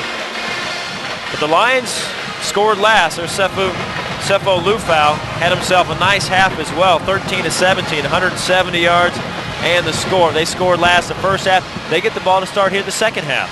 They do. Sefo is not the reason this team is behind at halftime. He's played an excellent game. He's really, I think, held his own on the opposite side of Max Brown. Max, the guy everyone's talking about, but Sefo going to a Pac-12 school, very effective and efficient quarterback. And in the first half, I think he showed people why he is such a heralded quarterback, able to make plays with his feet, throw it downfield, making good reads, getting to his check downs. A very good first half for Sefo, a great first half for Max Brown.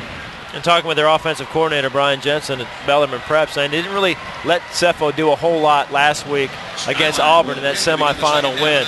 Kind of opened things up, letting him throw a lot more. We've seen him kind of really take advantage of that freedom. Again, 13-17. You see him there, number 13, ready to go here as we start the second half. Sean McDonald kicking off once again for Skyline. Yeah, if you were in McKinley's, this is what the kickoff would look like. You sit there, have your sandwich, maybe soup. I always like to at least get the soup option. Hear it, you know? Yeah, you know, I'm not just a fry guy every time. I was going to say, listen, you're more a soup and salad guy. I'm the burger, and give me all the fried foods that I can eat. But see, it's healthy, but sweet potato fries, you feel like it's healthy. You know, you could eat the whole plate and say, yeah, but it's sweet potato. It's a real vegetable, right? It's healthy for me. They what? They fry it in the same oil? What? Don't tell me that. All right, Lou Milley trying to get something going on the ground, the workhorse. Again, this guy has over 1,500 yards rushing on the season. The first half, all of 7. Skyline did a very good job in that first half of bottling this run game up for Bellarmine. That first play is a positive sign to be able to come out and get 5 yards, and that's the adjustment they had to make at halftime. Second down, Sefo. His first pass here the second half. Waits for him to clear, and Griffin finally gets open, but Valencia stops him immediately. It looked like Sefo had all day to throw because he did, not because the pass rush wasn't very good by Skyline. They only put 2 receivers out on their route, which allows a lot of guys. And you see this. Watch him chopping his feet right here. He's able to chop his feet, keep the play alive. He's pointing the guys downfield. Very good blocking by the offensive line. Good job by Sefo to keep that play alive. Third down, 2. Sefo keeping it himself.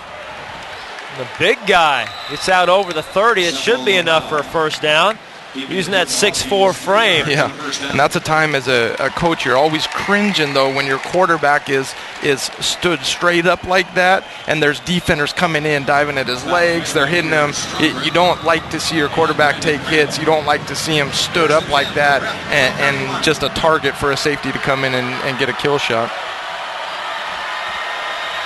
Lions did lead the first half time of possession, something that was a big key to them coming into tonight as Lufau's pass incomplete to McKay. That's one of those ones as a quarterback you just kind of look to the coach and say, that's my mulligan for the night. That's just a simple 5-yard out to the left, and I think Sefo looked at that. You could see him mouth the words "my bad" to his coach. And in golf, you get that mulligan, you get that next free shot, and they got second down. They live to fight another day. As Kinley's getting some big airtime here tonight. I'm starting to get hungry, Taylor. I don't know if they deliver. Maybe they can deliver up here at our broadcast booth. As Milley trying to go behind those Scottish twins, and Valencia will have none of it. For a defense, you'll hear a defense coach always say wrap and rip, and you'll hear him say string it out. And what they're trying to say is string it out. Make the running back have to go to the next gap to the left, then the next gap to the left, and eventually he runs out of room out of bounds. And they did a great job of stringing that play out right there. No gain sets up a third down 10 from the Lions' own 31-yard line. 10 at the 21, 31-yard line.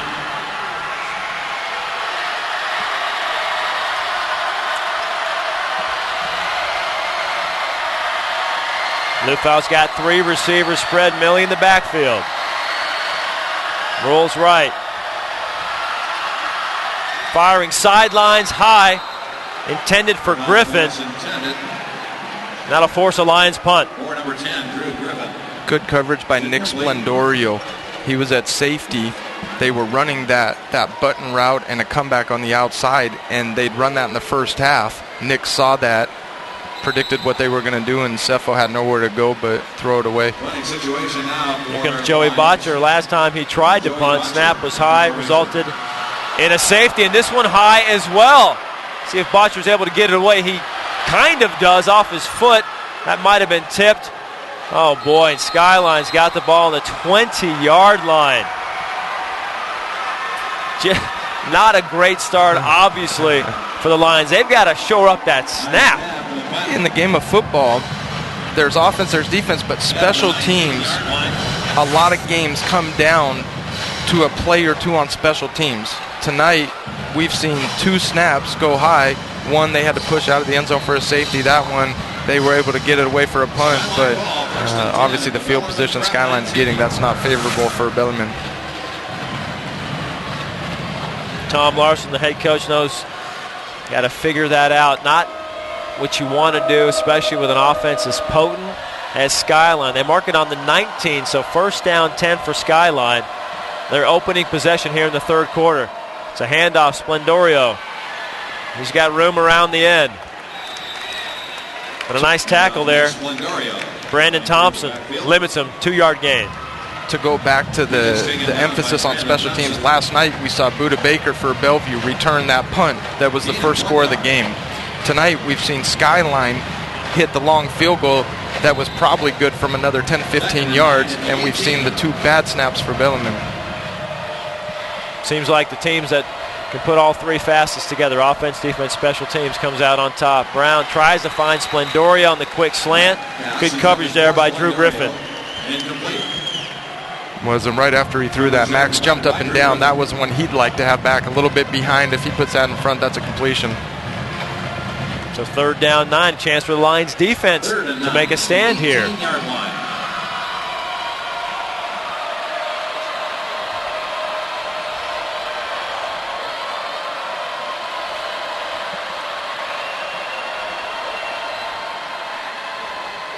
Over the middle, Splendorio behind him again. Almost came up with a good catch, but incomplete. So back-to-back incompletions, and here comes Sean McDonald trying another field goal. Impressed with the defensive effort with Bellarmine right there. Their backs were up against the wall. A bad snap. Things haven't gone right all game. Showed a lot of moxie defensively to step up and stop Skyline. This will be a 35-yard attempt for McDonald. We know he's got the leg. So, hey, if you're eating, heads up if you're in the McKinley's there. Here it comes. That thing's over the net, over McKinley's. Wow. 35 with a bullet. So Skyline adds 3 more. It's 35-10. We're going to McKinley's.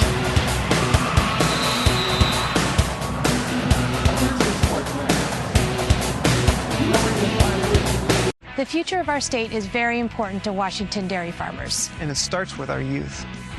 The dairy farmers of Washington have been partnering with the WIAA for years.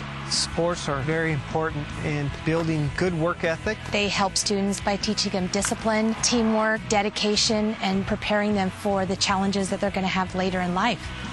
The dairy farmers of Washington encourage you to support local youth by attending WIAA championship events. At Les Schwab, along with great prices, our tires come with the kind of protection most other places just don't give you, which includes free flat repairs, equal value replacements, pre-trip safety checks, and more for the entire life of the tire. With the other guys, well, you just never know. So why is free protection on your tires good to have? Lifetime protection. That's our best tire value promise. Les Schwab, doing the right thing since 1952.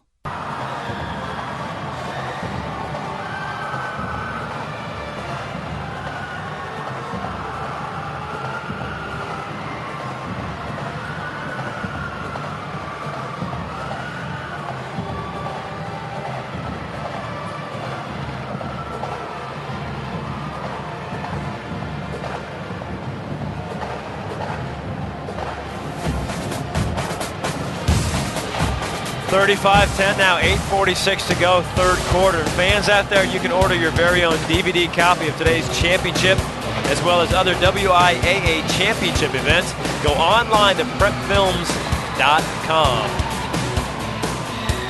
I would have to think that the order's probably favoring Skyline fans for this DVD. But Lions, a first time ever in a state title game. Special moment, win or lose for these guys. Yeah, that's the thing. Only one team is able to win at the end of the season in playoffs, but just to get here is a great feat. Donald's kick, no surprise. Out of the end zone, so Lions, their second possession here of the third quarter. Brad, you talked about it. What a cool thing for these kids, though, to be able to come play in the TacomaDome, be on TV, have all their friends and family here, and to know it's their last game going into it. You heard a lot of kids this week talk about that. They were glad they knew that this was the last game they'd be playing all year. So Cepho, loop foul coming out. Trying to get something going on offense. Ground game non-existent tonight. Cepho through the air again, setting up a screen to Millie. That is red, and he is dropped. Josh Wright all over that. Excuse me, Brandon Crandall. Brandon did a very good job of staying home there. A lot of defensive linemen, they think they've beat the offensive tackle, and they're going to get to the quarterback. He stayed at home. He sniffed that out, made a good play. Pick up a 4, second down 6. Still, though, positive yards for the Lions. Sets up a lot of options here on this second down play.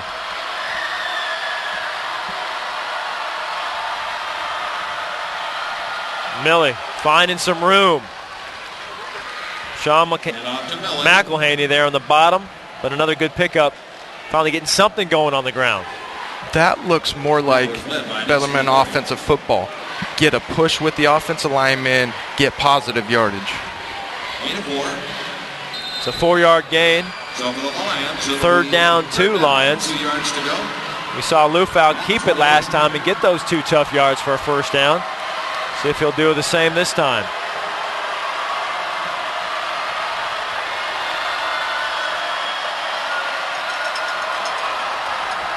He'll try to throw down the sidelines. McKay, Sinatro bumping back and forth, and a couple of penalty markers down. They're going to get Sinatro again for pass interference.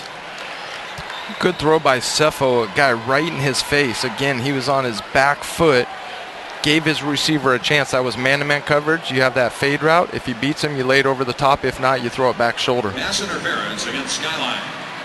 So that'll be another first down for the Lions. Not a good sign when your quarterback is on the ground after every throw. He's taken too many hits, and for a lot of quarterbacks, when they take a lot of hits throughout the night, they start getting antsy feet, feeling like there's more pressure than they have. So the ball now all the way out to the Prep 43-yard line. They'll have it first down 10.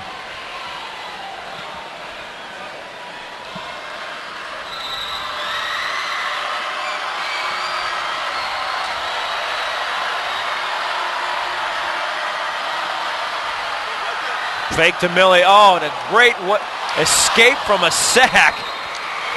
Incompletion, but I'd tell you the most impressive part about that is he was able to get a pass off. Well, statistically, that just goes down as an incompletion. What Cepho just did on that play sums up all of his abilities. The vision to get around, the athletic ability and strength to get away from that tackle, and then the ability to throw a good pass that should have been caught. Yeah, Brandon Crandall all over that. Cepho able to duck and get out of it. Second down 10. Quick pass, McKay, complete. Not able to get around Splendorio. With Nick Splendori, we've talked about him as a recruit. A lot of schools are looking at him as a receiver. Some schools are looking at him as a DB, and he just showed on that play he's able to pursue and make a good tackle. Third down for the Lions and 7 yards to go. It's a 3-yard pickup, brings up third down 7. There is number 7. Had that huge game last week. 3 touchdown receptions, way over 100 yards receiving.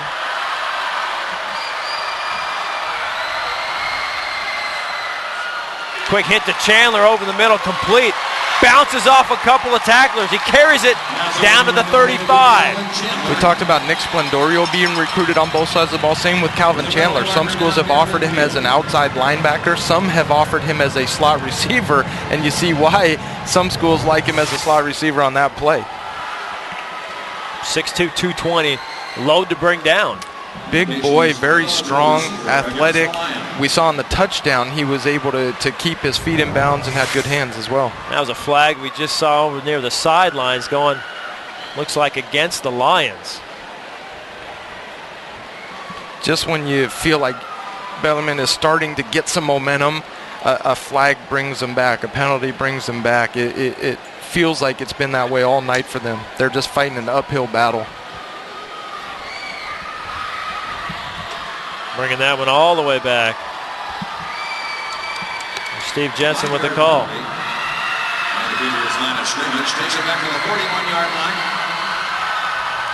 Ineligible receiver. We saw that Skyline call for that same penalty earlier. Now brings up 3rd down and 12. So instead of a huge gain and a big first down, we're backed up. Another 3rd and distance here.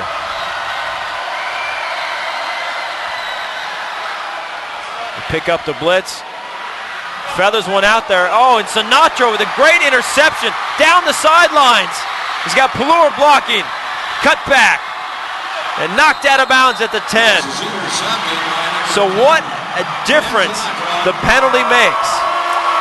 It does. Penalties are momentum killers.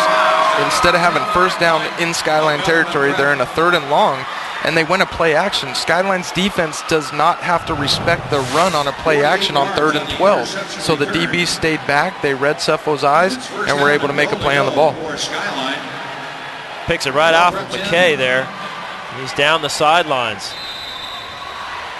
So boy, a botched snap again on a punt gives Skyline great field position. Lions hold them to just 3, but now first down here, a goal from the 10-yard line. I mean, the Lions defense can hold for only so long here. As Cooper's moving, that's an easy penalty there. Intercepted by Griffin in the end zone. We just talked about the momentum swinging and how penalties can kill you, and Bellarmine right there coming back. They're going to decline that, get a big interception. The last 2 series, they've been able to stop Skyline to a field goal, and now they get a big interception. I wonder if Brown thought that play was going to be blown dead. Yeah, or a freebie. I mean, probably knew that Cooper was in motion. Surprised. Boy, that was just a heck of an interception there by Drew Griffin. Just the 5th interception of the season for Max Brown. Yeah, you're not gonna see that a whole lot. So when you do get that interception, he might want to keep that ball at home. Could be worth a lot of money someday. All right, so the defense back on the field for Skyline. Here comes Cepho and the Lions offense. Chandler complete. 7-yard pickup.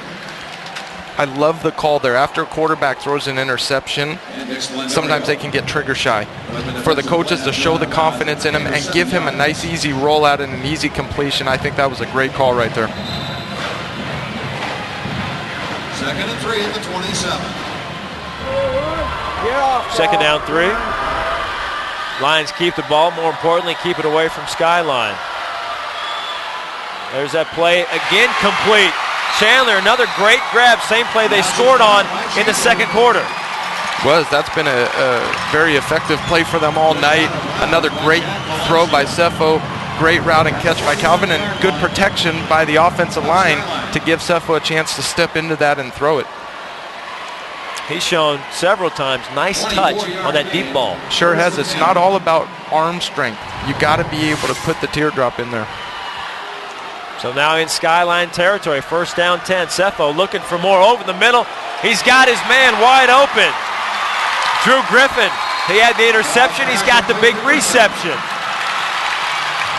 And it's like a different offense that we're seeing right now. They've opened it up a little bit, and that's what happens when you're able to establish a run it opens up the pass. And the Lions first down. Just a little bit of a run, or even the threat of a run. See what Cepho's been able to do. Back-to-back big plays all the way down to the 18-yard line.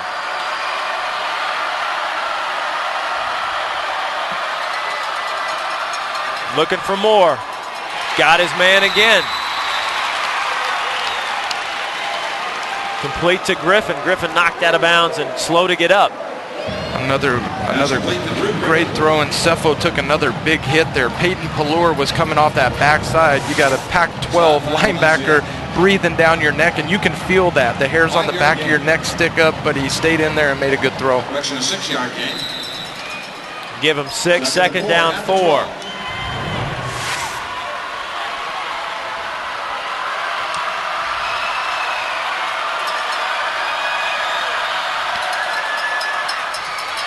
Slant complete.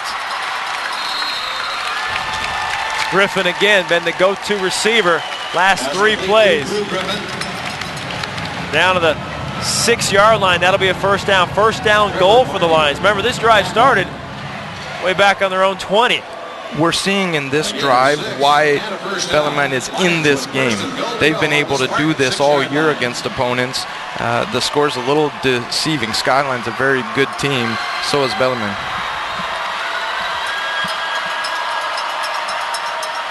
Play action. And Cepho is finally brought down. They've been getting close to him, and they finally get him, and Cepho is staying down. 56, the sack of the quarterback. So Eric Wagner gets to him, and Cepho limping. The hit's taking their toll. This is a tough kid. He's been getting hit all night, and that right there, you saw his ankle get trapped right there, and that hurts. But he's such a tough kid. He bounces back up, and knowing it's his final game, he's going to push through a lot of pain, and tomorrow be a sore kid. Second to go now from the 15-yard line. Cepho again, Chandler complete. Sinatro, Blake Young on the stop. Gain of 6. They'll mark that at the 9. Brad, whether they score or not, they've showed a lot of heart to the defense in the last 2 series to be their heels back against the wall and to hold Skyline to a field goal and get an interception, and now offensively to make this drive. 3rd and goal at the 9. So here comes Cepho limping slightly as he gets ready for this 3rd down and goal play. 22 of 30. Look at those numbers. 254 and a touch. Trying to get his second one. It's complete, but not in the end zone, so he'll be stopped at about the 1-yard line. Griffin again, this sets up a 4th down and goal, and you know Lions are going to go for this one. Yeah. 2-yard line, tackle made by Nick Splendor. And Cepho took another big hit there, and he's getting up slow every play. 8-yard gain. The Lions with 4th and goal in the 1. So here we go, 4th down and goal. Been doing it through the air. See if they continue that or maybe get Millie involved. Both stands up. Oh, and Skyline celebrating maybe a false start on the Lions.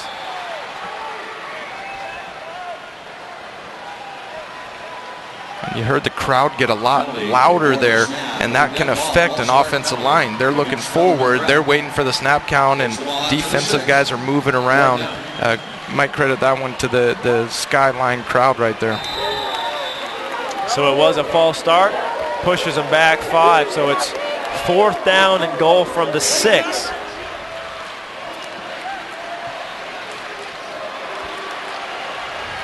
They've been very effective with these rollout passes. Cepho going left and right.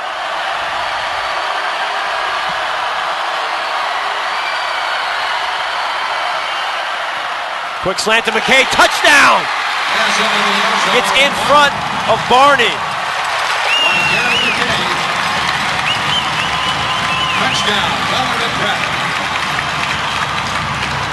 And you hear the Bellarmine side right here just exploded. These fans are still into this game. They still believe The team on the sideline still believes. They just isolated a one-on-one backside. They sent motion. Like you had said, all night they've been rolling out to the outside, so Skyline defenders move that way, one-on-one on the backside on a slant. Huge touchdown. Extra point is good. So 35-17 now as the Lions come back here with 2:07 left in the third.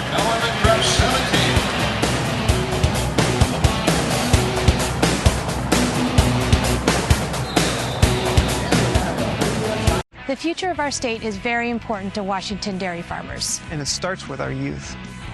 The dairy farmers of Washington have been partnering with the WIAA for years. Sports are very important in building good work ethic. They help students by teaching them discipline, teamwork, dedication, and preparing them for the challenges that they're going to have later in life. The dairy farmers of Washington encourage you to support local youth by attending WIAA championship events. At Les Schwab, along with great prices, our tires come with the kind of protection most other places just don't give you, which includes free flat repairs, equal value replacements, pre-trip safety checks, and more for the entire life of the tire. With the other guys, well, you just never know. So why is free protection on your tires good to have? Lifetime protection. That's our best tire value promise. Les Schwab, doing the right thing since 1952. 911 exclusively hires police officers as instructors. So you know you're being coached by the very best.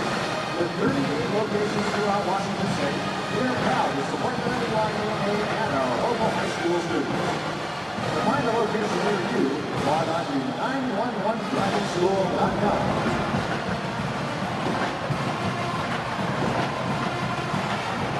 Lions back in this game. They use an 80-yard drive for the touchdown to pull within 18. Cepho, Lufau getting taped up, wrapped up, iced up, doesn't matter. He's in there.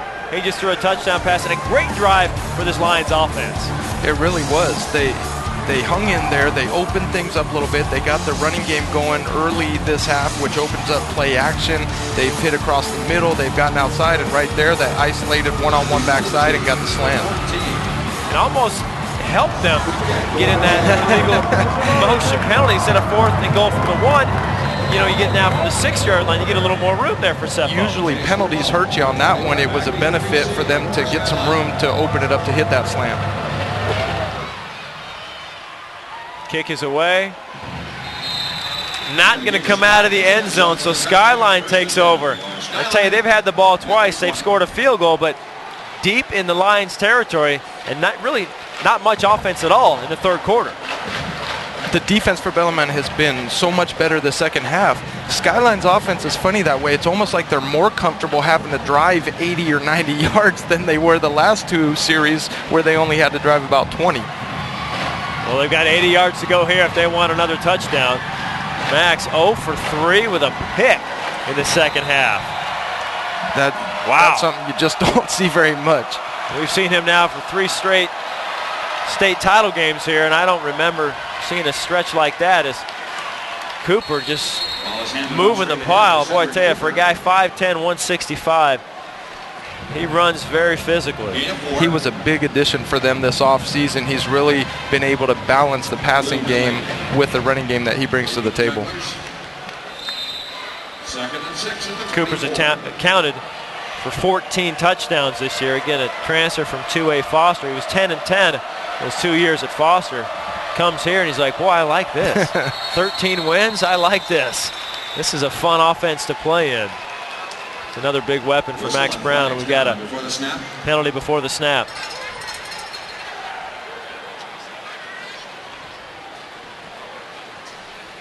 And that's a false start.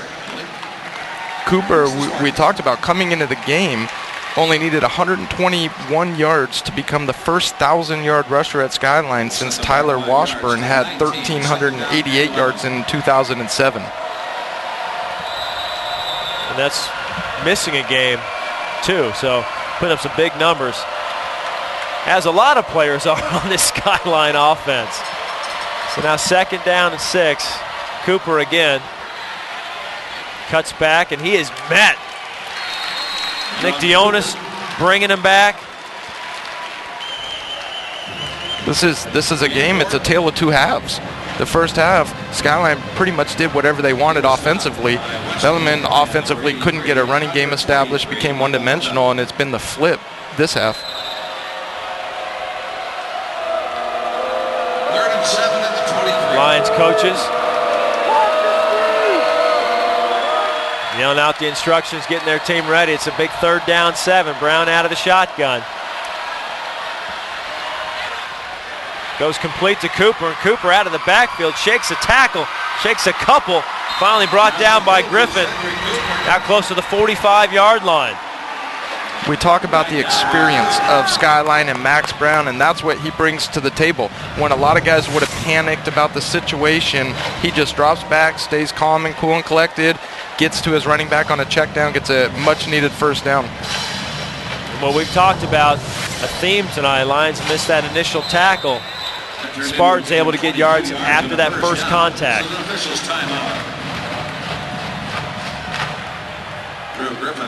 And that's Drew Griffin coming off the field. He's been slow to get up pretty much this entire half, playing through injuries. We talked about guys knowing this is their last game, state title on the line. They're leaving it all out on the field tonight.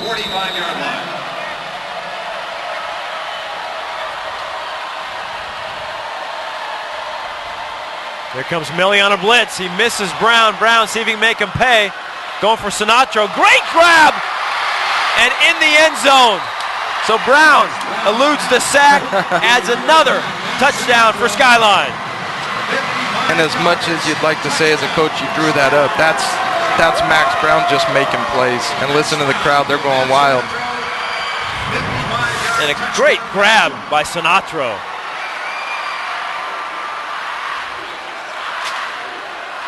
Takes the ball out of his hand, go to the left-hand back, Sinatro. There's his dad, Matt Sinatro, senior, longtime bullpen coach for the Mariners. Good friends with Lou Pinella on his staff for many years. He's very proud seeing that. Whoa, line drive kick there by McDonald.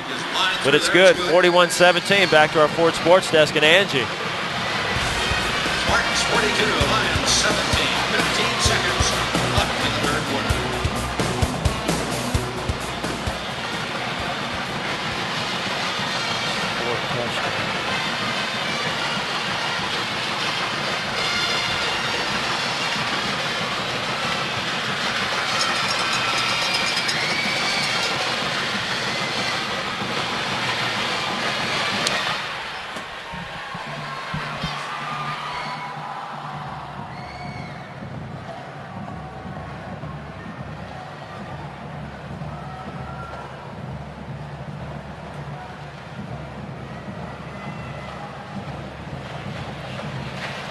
Big plays last year. Skyline winning that state title. Big plays again this year. That was 55 yards. Brown, Sinatro. Now look at those numbers.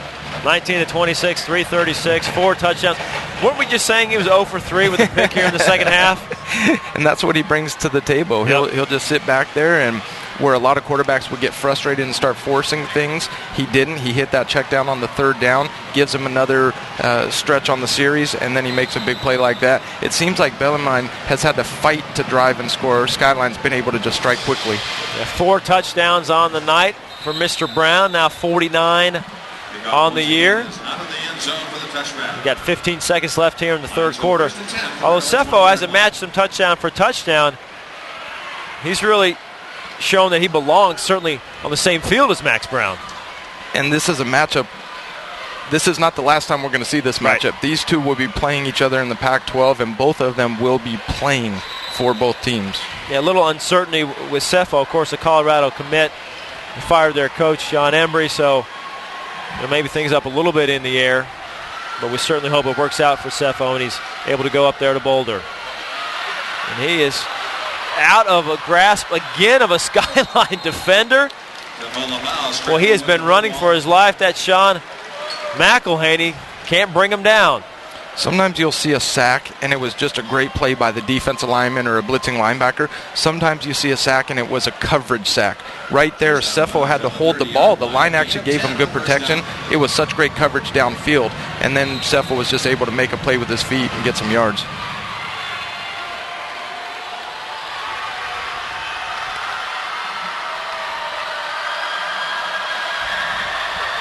Cepho, quick pass complete to Chandler. He's brought down quickly by Valencia. And that'll be it. Third quarter is over. Both teams putting up some points there in that third quarter. Cepho to McKay. But Skyline comes right back. 55 yards, Brown to Sinatro. Skyline keeps their lead, 42-17, going to the fourth.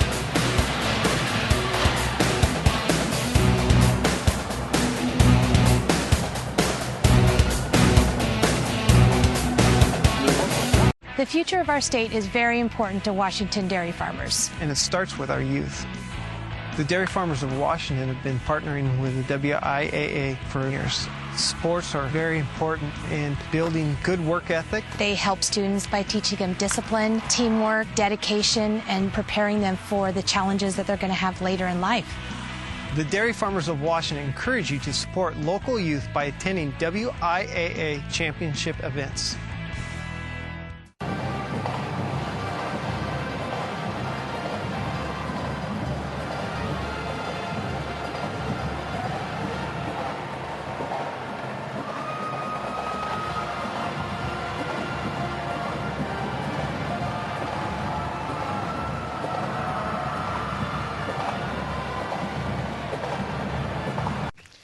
At Les Schwab, along with great prices, our tires come with the kind of protection most other places just don't give you, which includes free flat repairs, equal value replacements, pre-trip safety checks, and more for the entire life of the tire.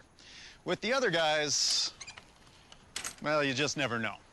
So why is free protection on your tires good to have?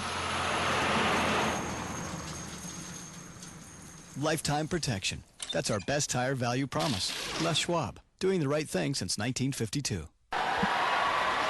Let's hear you, Spartan fans. Come on, what do you got for us? All dressed in white, matching the team on the field. Nice job. Nicely done.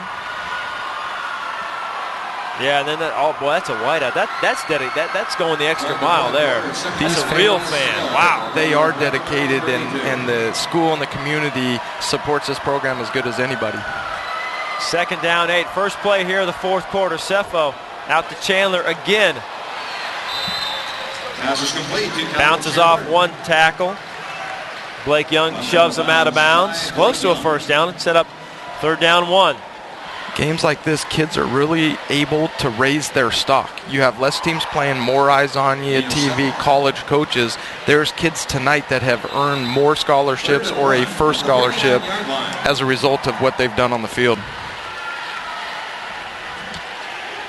We've seen sneaks before, we see it again. And look at this push he gets. Cepho, I'll tell you what, very effective sneak, about 5 yards. He's out to the 45-yard line, fresh set of downs. 6 yards on a first down. And he was tackled. Big physical quarterback like that. That was great push by the offensive line, and Cepho did a good job of just staying right behind him, leaning forward, getting good yardage. For the Lions, just short of their own 45. Setting up our crawl here on the screen, asking you to text in. Tell us your name, where you're watching from, 733-733. Griffin able to almost drop that one, but catches it twice. Gets into Skyline territory. I'm told that Jake Heaps texted in, said he's watching from Kansas. That's my boy, Jake. How you doing? Yeah, Jake is out with Charlie Weiss. Yeah, a couple Jake state titles. Been Skyline. a part of some great Skyline teams, put up great numbers, played with some very good players, started the tradition and long line of success that they've had.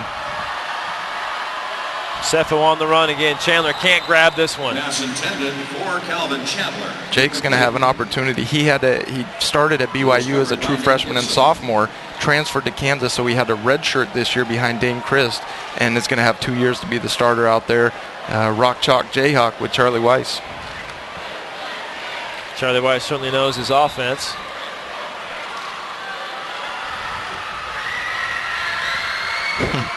So third down 3 now for the Lions.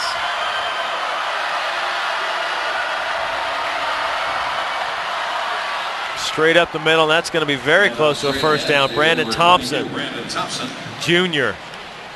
A lot of talented juniors on both teams. Bellarmine has a very bright future. The running backs, receivers, some linemen. This year, they're going to lose a lot of good seniors, but they're going to have a very loaded team coming back next year. So they call this 4th down and inches. What do you want to bet Cefo's going to keep this one?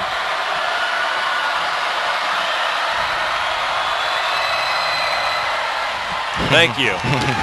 Every once in a while I can get it right. Cepho for the first down. I wish you would have been able to tell me the numbers before the what was it, the big Powerball. Oh my goodness. $350 million. I would have split that with you gladly.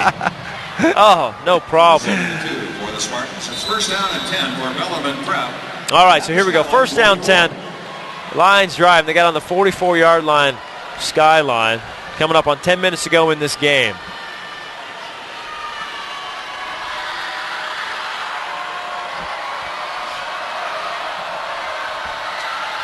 See if Cepho take a shot downfield. He does. He's got McKay in the middle.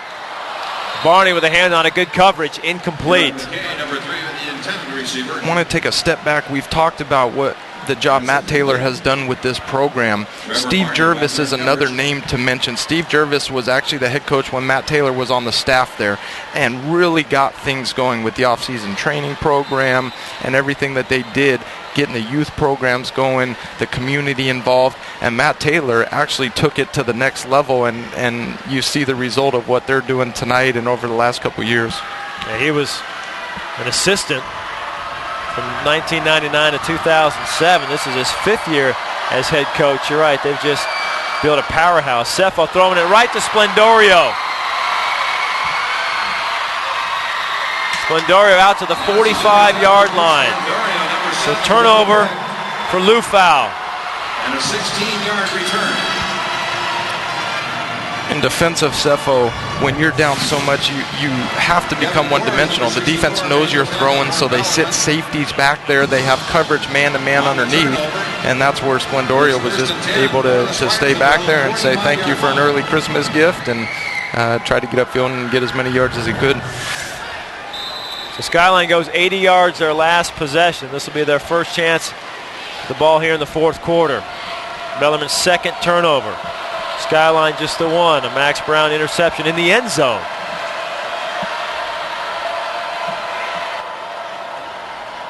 Cooper up the middle. Chandler right there. Boy, he hits hard. Cooper's helmet comes off. See if he's going to try to sneak out of the game. Also, Dionis at the bottom of that pile. Brad, as we've talked about great teams we saw last night, the number 10 for Butch Goncharoff in Bellevue, we're seeing what Skyline's able to do tonight. A lot of people have talked about this. The dream matchup would be Skyline and Bellevue. Unfortunately, we're not going to be able to see it, but it's definitely something to talk about and hear what people's opinions are. Something we'll talk about here after this play. Another handoff. That's Valencia with the carry. Number 28 gets the handoff. Boy, this Skyline offense against the Bellevue defense, which as we talked about last night, people have been talking about it. Butch even admitted it. This is the best defense he's ever had. So Bellevue, number 5 in the nation on some polls. Skyline 21. Skyline, if they win this, it'll be 4 out of 5. We know Bellevue's 10 out of 12. Who would win? What a matchup that would be, especially this year. Brown wide open. Big first down play. That's complete to Drew Lundy. Well, Butch Goncharoff, his quote in the paper today was, if there's a better team in the country, we'll play them. He said, hey, Manatee, Florida, whoever it is, we'll play them. And I think the Skyline coaches and players and community are saying, hey, you don't need to go to Florida. Why don't you just look in your own backyard? Exactly. That's right. That would be a heck of a matchup. Hard to predict or tell who would win that game. Brown's the offense, they run it so well. As I say that, he gets sacked. Donovan Quiocho with the sack. But again, this offense, Brown's kind of Limping that one around. And that looks like the knee. One of the dangers of a quarterback as a right-hander. Look at he's brushing off Matt Taylor, saying, "No, I'm seeing it." But watch his knee right here, his left knee, and it might be his ankle. It's the knee, and that's a lot of times you see cartilage go. Quarterbacks. I've had a couple surgeries on my left knee. Most quarterbacks have had it when you're stepping in and guys are rolling up and it just goes. And it's simple. You can go and get arthroscopic surgery and get it cleaned up. He's got the brace on, it looks like, for preventive anyway. Cooper back in the game. Brought down again. Chandler, Millie on the stop. And you got to love Max for that. We talked about how tough Cepho is. Same thing with Max Brown. He's not coming out of this game. He looked over to the coach. He said, nope, don't send anybody in here. I'm staying in here. This is my last high school game. Got us here. We're winning this thing. Let me finish this out the way I want to. Back-to-back 4 touchdown games, 354 yards. Miles Jack and Buda Baker and those guys, John Constantine, they'd have an answer for this guy? I'm not so sure. Able to elude the rush, buy some time, float one up for Sinatra. Great pass! Sinatra keeping with his route, out of bounds, inside the 10. On that play, as you're talking about Bellevue's defense, that's what would be effective against it. Max Brown being able to make plays with his feet, buy time, and make that throw. There's maybe a couple handfuls of guys in the world that could make that play and that throw like Max Brown just did. Good coverage. He's getting hit out of bounds, running for his life on that gimpy knee. And another big completion. First down goal from the 6. Skyline looking to add to their lead. Cooper behind Brown. He gets the carry. Hurdles his own blocker. He's very close to the goal line. That's Stromgren. He hurdles. Gets down to the 1. And going back to Max Brown, you see the brace on his left knee. When people watch, I have a lot of people ask me, why does a quarterback only have the brace on one knee? Linemen have it on both. And it's because of that. It's your off knee if you're right-handed, your left knee, because you're stepping in with that foot, so they want to give it a little bit more protection. Spartans knocking on the door. Cooper in for his second rushing touchdown of the night. Max Brown right there to celebrate with them. 1-yard touchdown run. Touchdown Spartans. And Brad, tonight this is Sparta. This is Sparta. Taking over the T-Dome.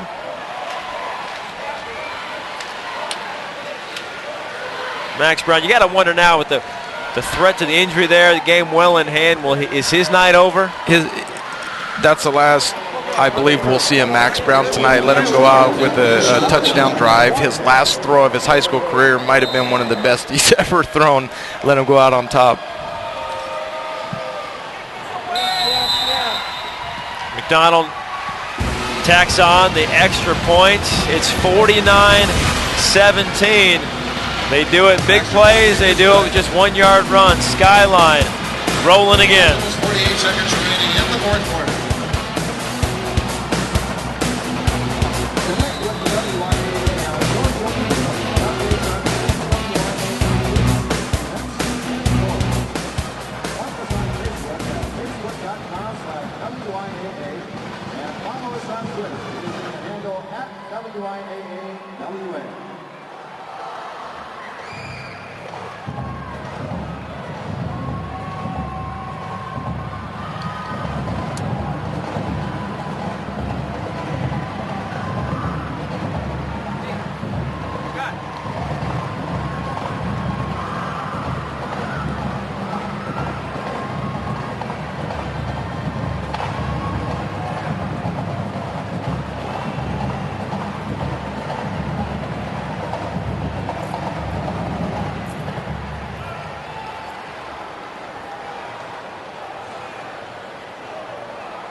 5:48 time remaining in this game. All it stands between Skyline and their back-to-back 4A state title. We're talking about the dream matchup in state here in the country. One of the best games in the country would be Bellevue and Skyline. Bellevue again had them last night, dominated 5 straight in the 3A. Skyline 4 of 5 here in the 4A. Look at the numbers. It's just average margin of victory.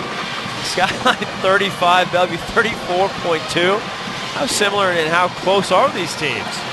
The ratings you could get on that game might be up there with the national championship. I mean, so many people would be excited to see it, not just in this region, people nationally. These are both programs that are talked about on a national level. To see them go head-to-head, they played last year. Skyline was young, was growing, getting their juniors some experience. A lot different team this year. I think it'd be an awesome matchup. So speaking of Bellevue and how they dominated 3A once again. It goes through the end zone. Well, I mean, if you're going to kick it to Buda Baker, that's your own fault, right? Yeah, pick your poison. You kick it to Buda Baker. Do you let Miles Jack beat you offensively, win? Jack Meggs made some great plays with his feet. You see this right here, dash into the end zone, and he dives out. Bellevue potent offensively, special teams. They kicked some 40-plus yard field goals the last couple weeks.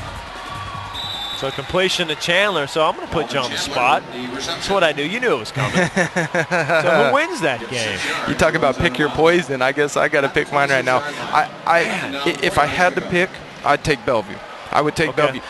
They talk about defense winning championships. I hate to go against Max Brown because every time you bet on him, you end up winning. But I think Bellevue, I think they're the best high school team in the country, and I think it's the best team to ever come out of the Northwest. Now the completion to Chandler and a first down before he goes out of bounds. Now, that being said, let me back up a little bit. It would be an extremely close game. It'd be an awesome matchup. Skyline would put some points on the board. I was gonna ask you, how many points does Max Brown Skyline score? Yeah, you know, Max is a guy, he's going to get his. It's like playing LeBron James in basketball. He's going to get his. Max is going to put up yards, put some touchdowns up. I think it'd be a close one, but I think Bellevue would end up winning. It's 3 straight to Chandler. He's out over the 40-yard line. Now, based off of that, I'm going to get about 100 hate tweets and Facebook posts. But you're not, because you had a nice argument. Both teams obviously fantastic as we see Skyline, 4 out of the last 5 years in the 4A. It's going to be Skyline. And we saw that same thing with Bellevue last night. Bellevue. It looked like a misprint with anybody else in there. What both teams and programs have done, the staffs they've put together, the communities, it's exactly for a new coach what you'd want to set up and try and accomplish. McKay, number 3. McKay on the reception there. And it's almost like this, we talked about the respect that Matt Taylor, Butch Gontroff, the head coaches have for each other. They know how hard it works. And they both said, this is hard. You don't just go 14-0 win a state championship. It's very hard. So the respect that both programs have, and it's almost like they kind of spur each other on a little bit. It's a little bit like celebrities in life being able to relate to one another with dealing with the paparazzi and the fame and that. Matt Taylor, Butch Gontroff, they understand that the expectations heaped on them at the beginning of the year, community-wise and in school, is like, okay, well, we'll be in the TacomaDome, and who are we going to play in the championship game? And it's not that easy. They do a tremendous job all off-season, and Jeremy Thielbar, the coach at Eastside Catholic, trying to build a program that was in the state title game yesterday, referred to both of them, Butch Gontroff and Matt Taylor, and what he's trying to accomplish with his program from the top down. Certainly setting the standard in the state of Washington for high school football. Ferris got him in 2010. That was when Max Brown was a sophomore. Right. Beat Skyview last year. Had Bellarmine Prep this year. So kind of a storybook ending to Max Brown as that ball is complete. Cepho still slinging it. He sure is. Matt Ogard with the reception. They've showed a lot of heart to come back and just keep battling. For Skyline, the really remarkable thing is they have dismantled really quality opponents. This prep team that they're playing tonight is a fantastic team. Offensively, defensively, and Skyline just dismantles people. Well, they've lost just one game. The Lions have. And Cepho into the end zone. Oh, and great catch and concentration. They're going to give it to him. They do. Stays inbounds. Drew Griffin lost it, then had it. Another touchdown for the Lions and Cepho. And you still hear the crowd going crazy. No one's left here. And we talk about heart. Griffin has been getting up slow, had to come out a few times, and then to go make this play. Look at the concentration, the balance. That's, after this game, each kid is putting his highlight film together, and that's going to be the first play on his highlight reel. Boy, nice game for Griffin. You see Chandler there. Cepho Lufau, quarterback over 300 yards. Nice grab there to get that ball down. They've had trouble snapping. And symbolically, another high snap. But Cepho, he's 6'4", able to grab that one. A great throw and catch. Lions back on the board here in the T-Dome.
.401 left, WIAA 4A final from the T-Dome, the last football game of the year. We've gone out with a bang. First day of December, and here we go, right? This is it. Started out the season with Bellevue Trinity. Trinity, a powerhouse from Texas, coming to town. Bellevue beating them. We get an end last night with Bellevue winning their title, and now Skyline winning their second title back-to-back. And had a bunch of them. You saw that trophy, how successful they've been over the last decade.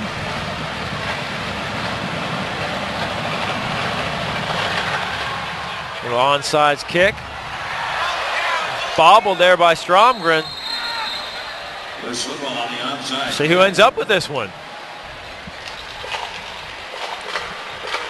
Let's go back to our Ford Sports desk and Angie. Colin Crisp, number 31. Falling on it at the 46-yard line of Skyline. First and 10 for the Spartans.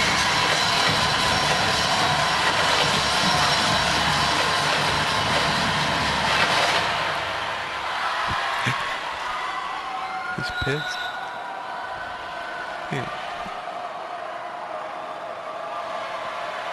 Nate Gibson in the quarterback now for Skyline.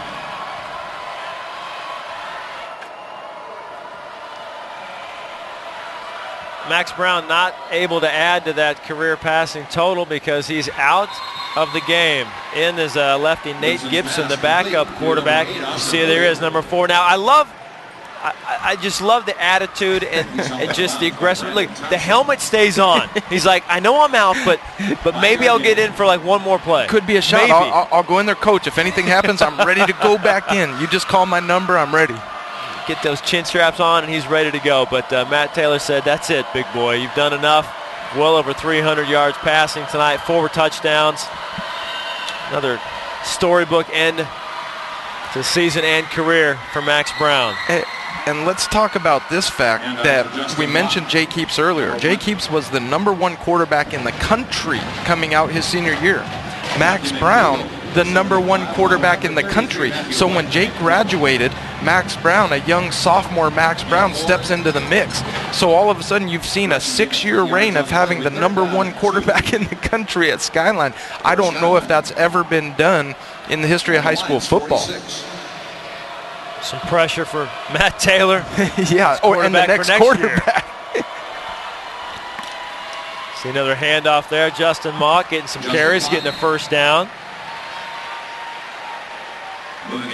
Yeah, for Max Brown, it was pressure stepping in, saying, hey, I remember talking to Max before his first start, saying, hey, you know what? The field's the same dimensions as when you've played your whole life. Just step in and do what you do. The next quarterback, and they've got a young crop of very talented kids, is going to have to step in now, not only replacing one quarterback that was the #1 guy in the country, but 2 of them. But if you got to step in kind of an untested quarterback, when you love stepping into Matt Taylor in this system. Right. Next year is going to possibly be the most challenging year for Matt Taylor and this staff to lose not only Max Brown, but all of the talented seniors. Peyton Bloor, we mentioned Barney, Sinatro, Splendorio, all of these kids, this whole crop. But that's what they do. Just like Bellevue, they just reload and continue to be successful. You see Coach Taylor there saying, Brown, you're done. Max got the helmet off. I guess he's kind of admitted that yeah, his season and career is over. With Nate Gibson showing some nice arm strength there, complete. Tristan Miller. And let's give a shout out to the linemen, the big hogs up front for Skyline. We've talked about all their perimeter guys. For a quarterback to throw for the yards that Max Brown does and for the receivers to catch and the running backs to have the success, you got to have great play up front in the line. Games are won or lost in the trenches, and linemen are really not talked about a whole lot. I always say to people, name the starter on the New England Patriots. Everyone says Tom Brady. I said, name one of their linemen. And people maybe can name one. They're just not talked about a lot, but they are so vital to the success of a football team. Gibson keeps it out inside the 25. Going back to what you're saying about the special senior class, I mean, Matt Taylor talking to us before the game saying, you know, I don't want this season to end because this is his favorite group. I said, you can't say this is your favorite senior class. He said, it's not my favorite team, but my favorite senior class. They're just so much fun for him to coach. And he loves it. He's going to miss them, and says, you know, he just wishes he could play next week with these guys. It's funny because coaches, Butch Gontroff, Matt Taylor, they talk about each class and each team like their children. They say, I can't pick a favorite child. I love them all. They all have different things that I really like about them. And you're right, this group of seniors, Matt Taylor has really enjoyed coaching. Mock is brought down. The big hit there. And let's mention the great addition in the offseason with Don Bartel. Brought over from the defensive coordinator for Skyline, brought him over from Enumclaw. He was the head coach down there. He's done a really good job with this defense. We watched them tonight structurally and in their scheme. Some zone, some man-to-man, some pressure, really confused quarterbacks all season long. That was a great hire and addition to this program. 17 yards to go. See this smile start to come out on the sideline there for Skyline. Stromgren there, Cedric Cooper out of the game, getting ready to celebrate. Still cheering on these guys getting out here. This is so nice to be able to empty the bench a little bit, get these guys out of here. Gone through 2 days and workouts and everything starters have the last 4 years. And let's not forget for Bellarmine Prep how great this senior class has been, this team all year, and how special it's been for Coach Larson and company. Unfortunately, they end their season on a loss, but had an awesome season, and their heads are down. But you see Skyline and the celebration that's taking place now. They've earned it. They worked hard all year, and it's a great way to finish. It's back-to-back, and for the 4th time the last 5 years, Skyline Spartans, your 4A state champs.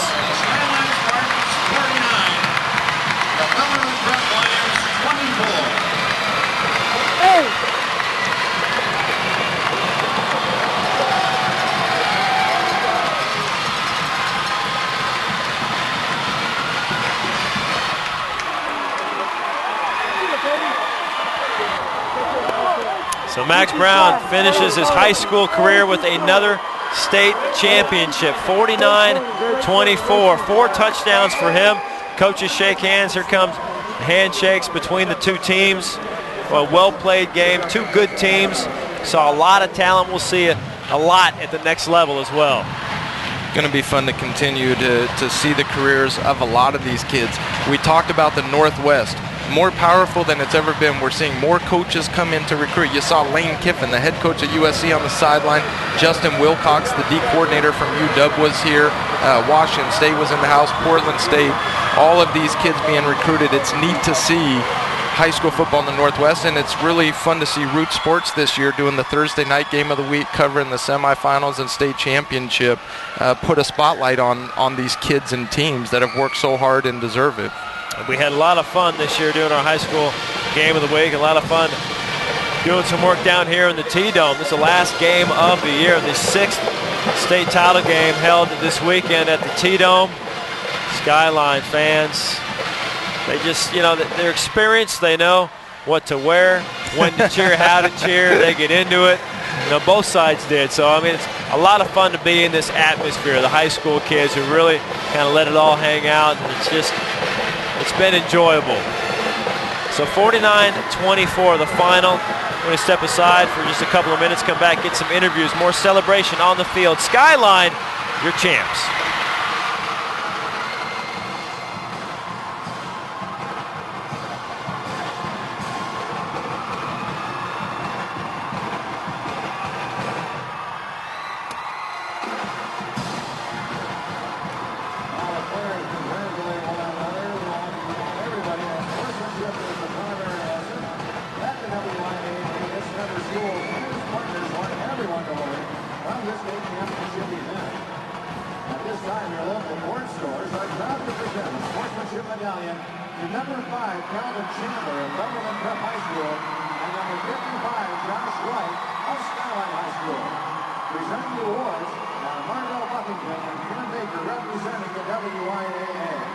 Congratulations to Calvin and Josh, recognized for their sportsmanship in this game.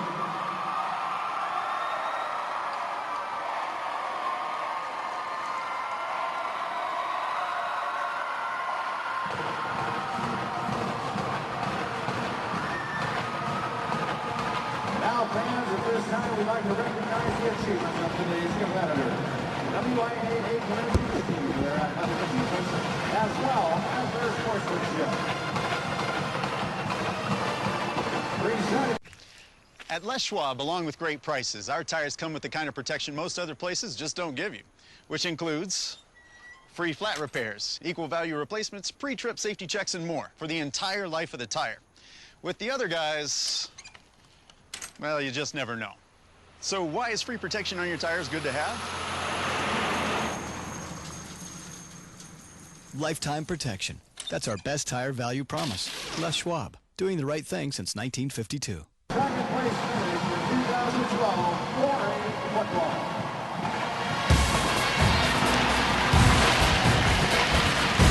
Skyline used to this scene on the sidelines. Celebration, emotions kind of boil over, and they are state champs once again. 49-24 your final tonight inside the T-Dome. The live shot here, they just gave the second place trophy to Bellarmine Prep. Now the 4A state title going to Skyline. I should say staying there with Skyline.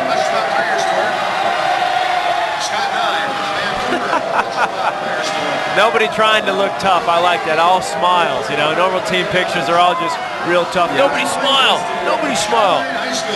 So Bellarmine Prep, the Lions there taking a moment.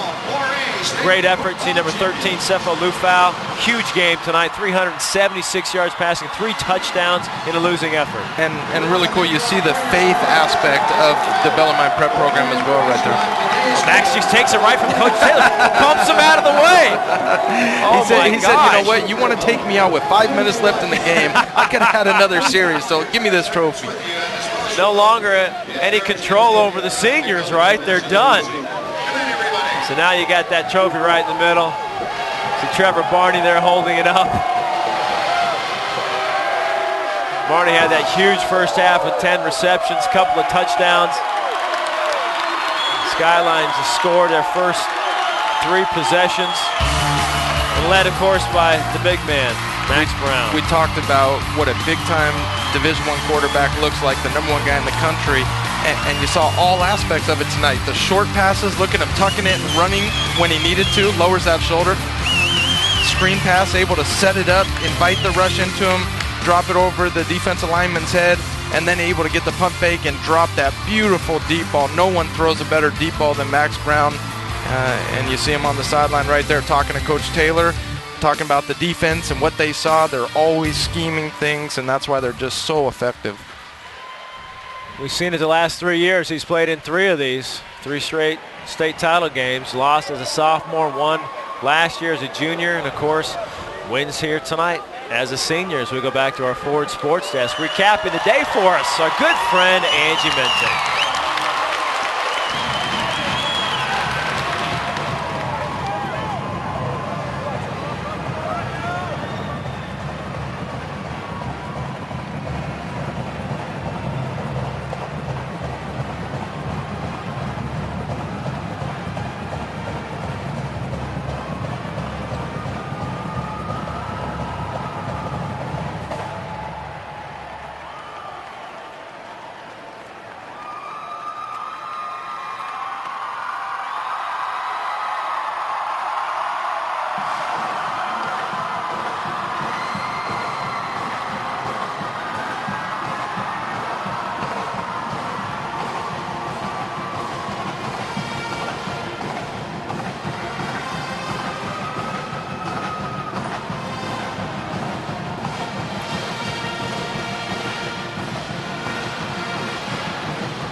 Everybody wanting a piece of that 4A trophy.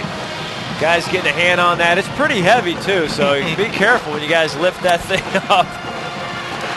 That's right. We saw last night Butch Goncharoff at the end of the night walking across the field with that thing, barely able to hold it up, but happily holding it.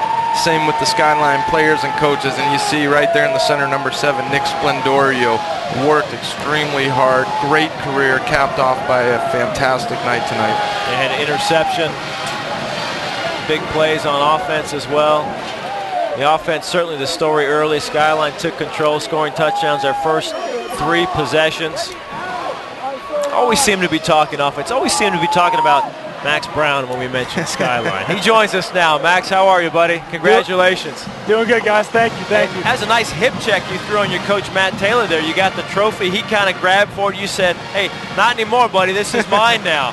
Yeah, he told me to raise it up with him, but I grabbed it. And all my teammates wanted it, so I thought I'd just give it to them. Max, what does this kind of mean as you cap off an unbelievably successful high school career for you and the other seniors going out? Kind of tell us what you guys have accomplished these last 3 years. It's been crazy, yeah. It's really been a 4-year journey, but at the same time, I mean, it's been a 17-year journey, or however long the school's been open. I mean, some of those guys, I mean, they're my best friends. I mean, Nick Splendorio and I, we've been neighbors since we're like 5 years old, best buds. I mean, Peyton Pallou, all those guys. It's just a special thing we've accomplished. I mean, our coaches told us, our freshman coaches told us back in freshman year we could be the most special class the Skyline's seen, and it's been 4 years later, or 3 years later. I mean, we're walking out of here with the state title. I mean, it's as good as it gets. Max, we saw you take a hit and get up a little bit and hobble on that left knee. How is it feeling? It's fine. I mean, I'm glad I'm wearing this brace thing. I mean, it's fine. But I mean, like I said, I'm glad I have this.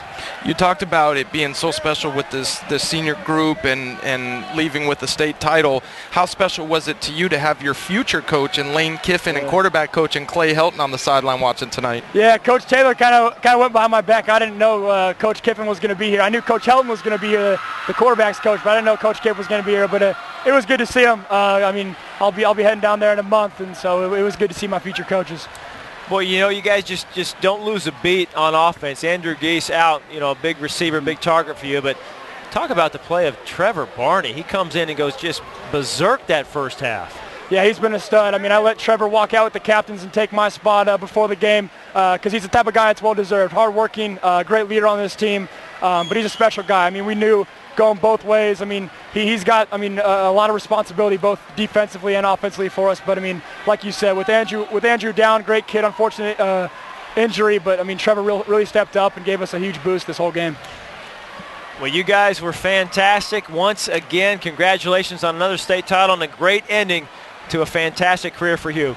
Thank you, guys. Thank you. You bet. Good luck next couple of years as well, of course. We'll be watching as Max Brown goes off to the USC Trojans in the Pac-12, but not before a little more hardware with them. So fantastic with these seniors. And so Max is out. We're going to try to grab another one of these seniors as the guy's laying on the turf there in the dome, just kind of soaking things in here, taking plenty of pictures and kind of just enjoying the moment. They don't want this moment or this night really to end anytime soon.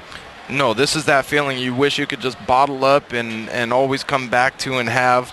Very well deserved. This coaching staff, the entire offseason, all of the kids, the starters, the backups, third string, everyone played a role. For a team to be as successful as they have been, everyone played a role, and you've seen the success they've had as a result.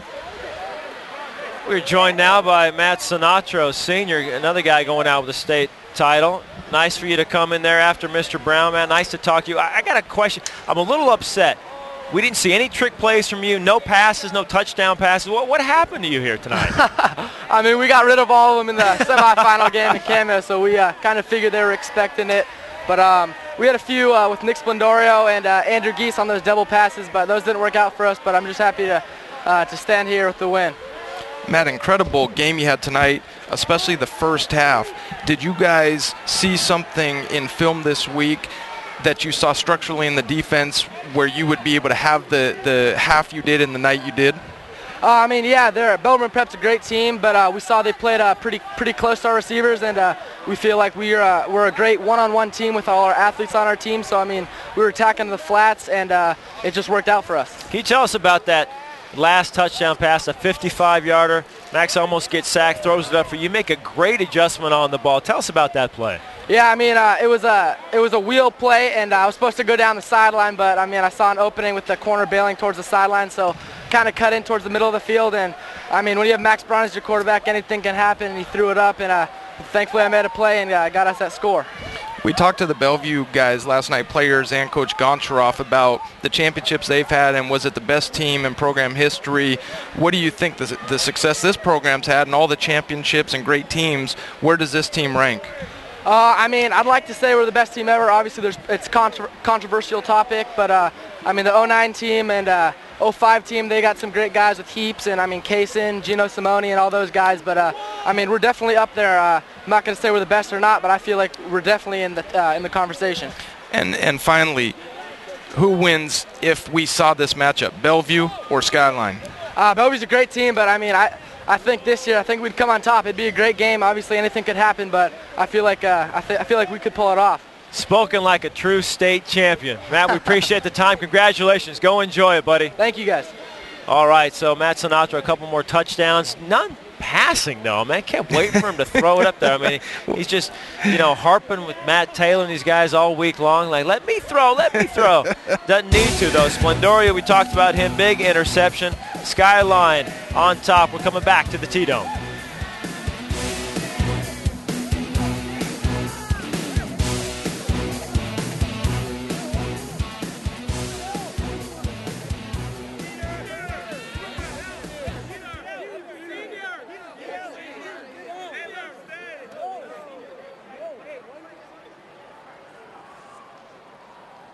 The future of our state is very important to Washington dairy farmers. And it starts with our youth.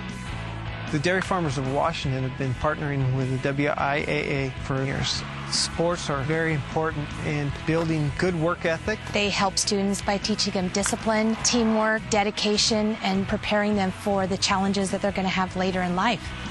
The dairy farmers of Washington encourage you to support local youth by attending WIAA championship events.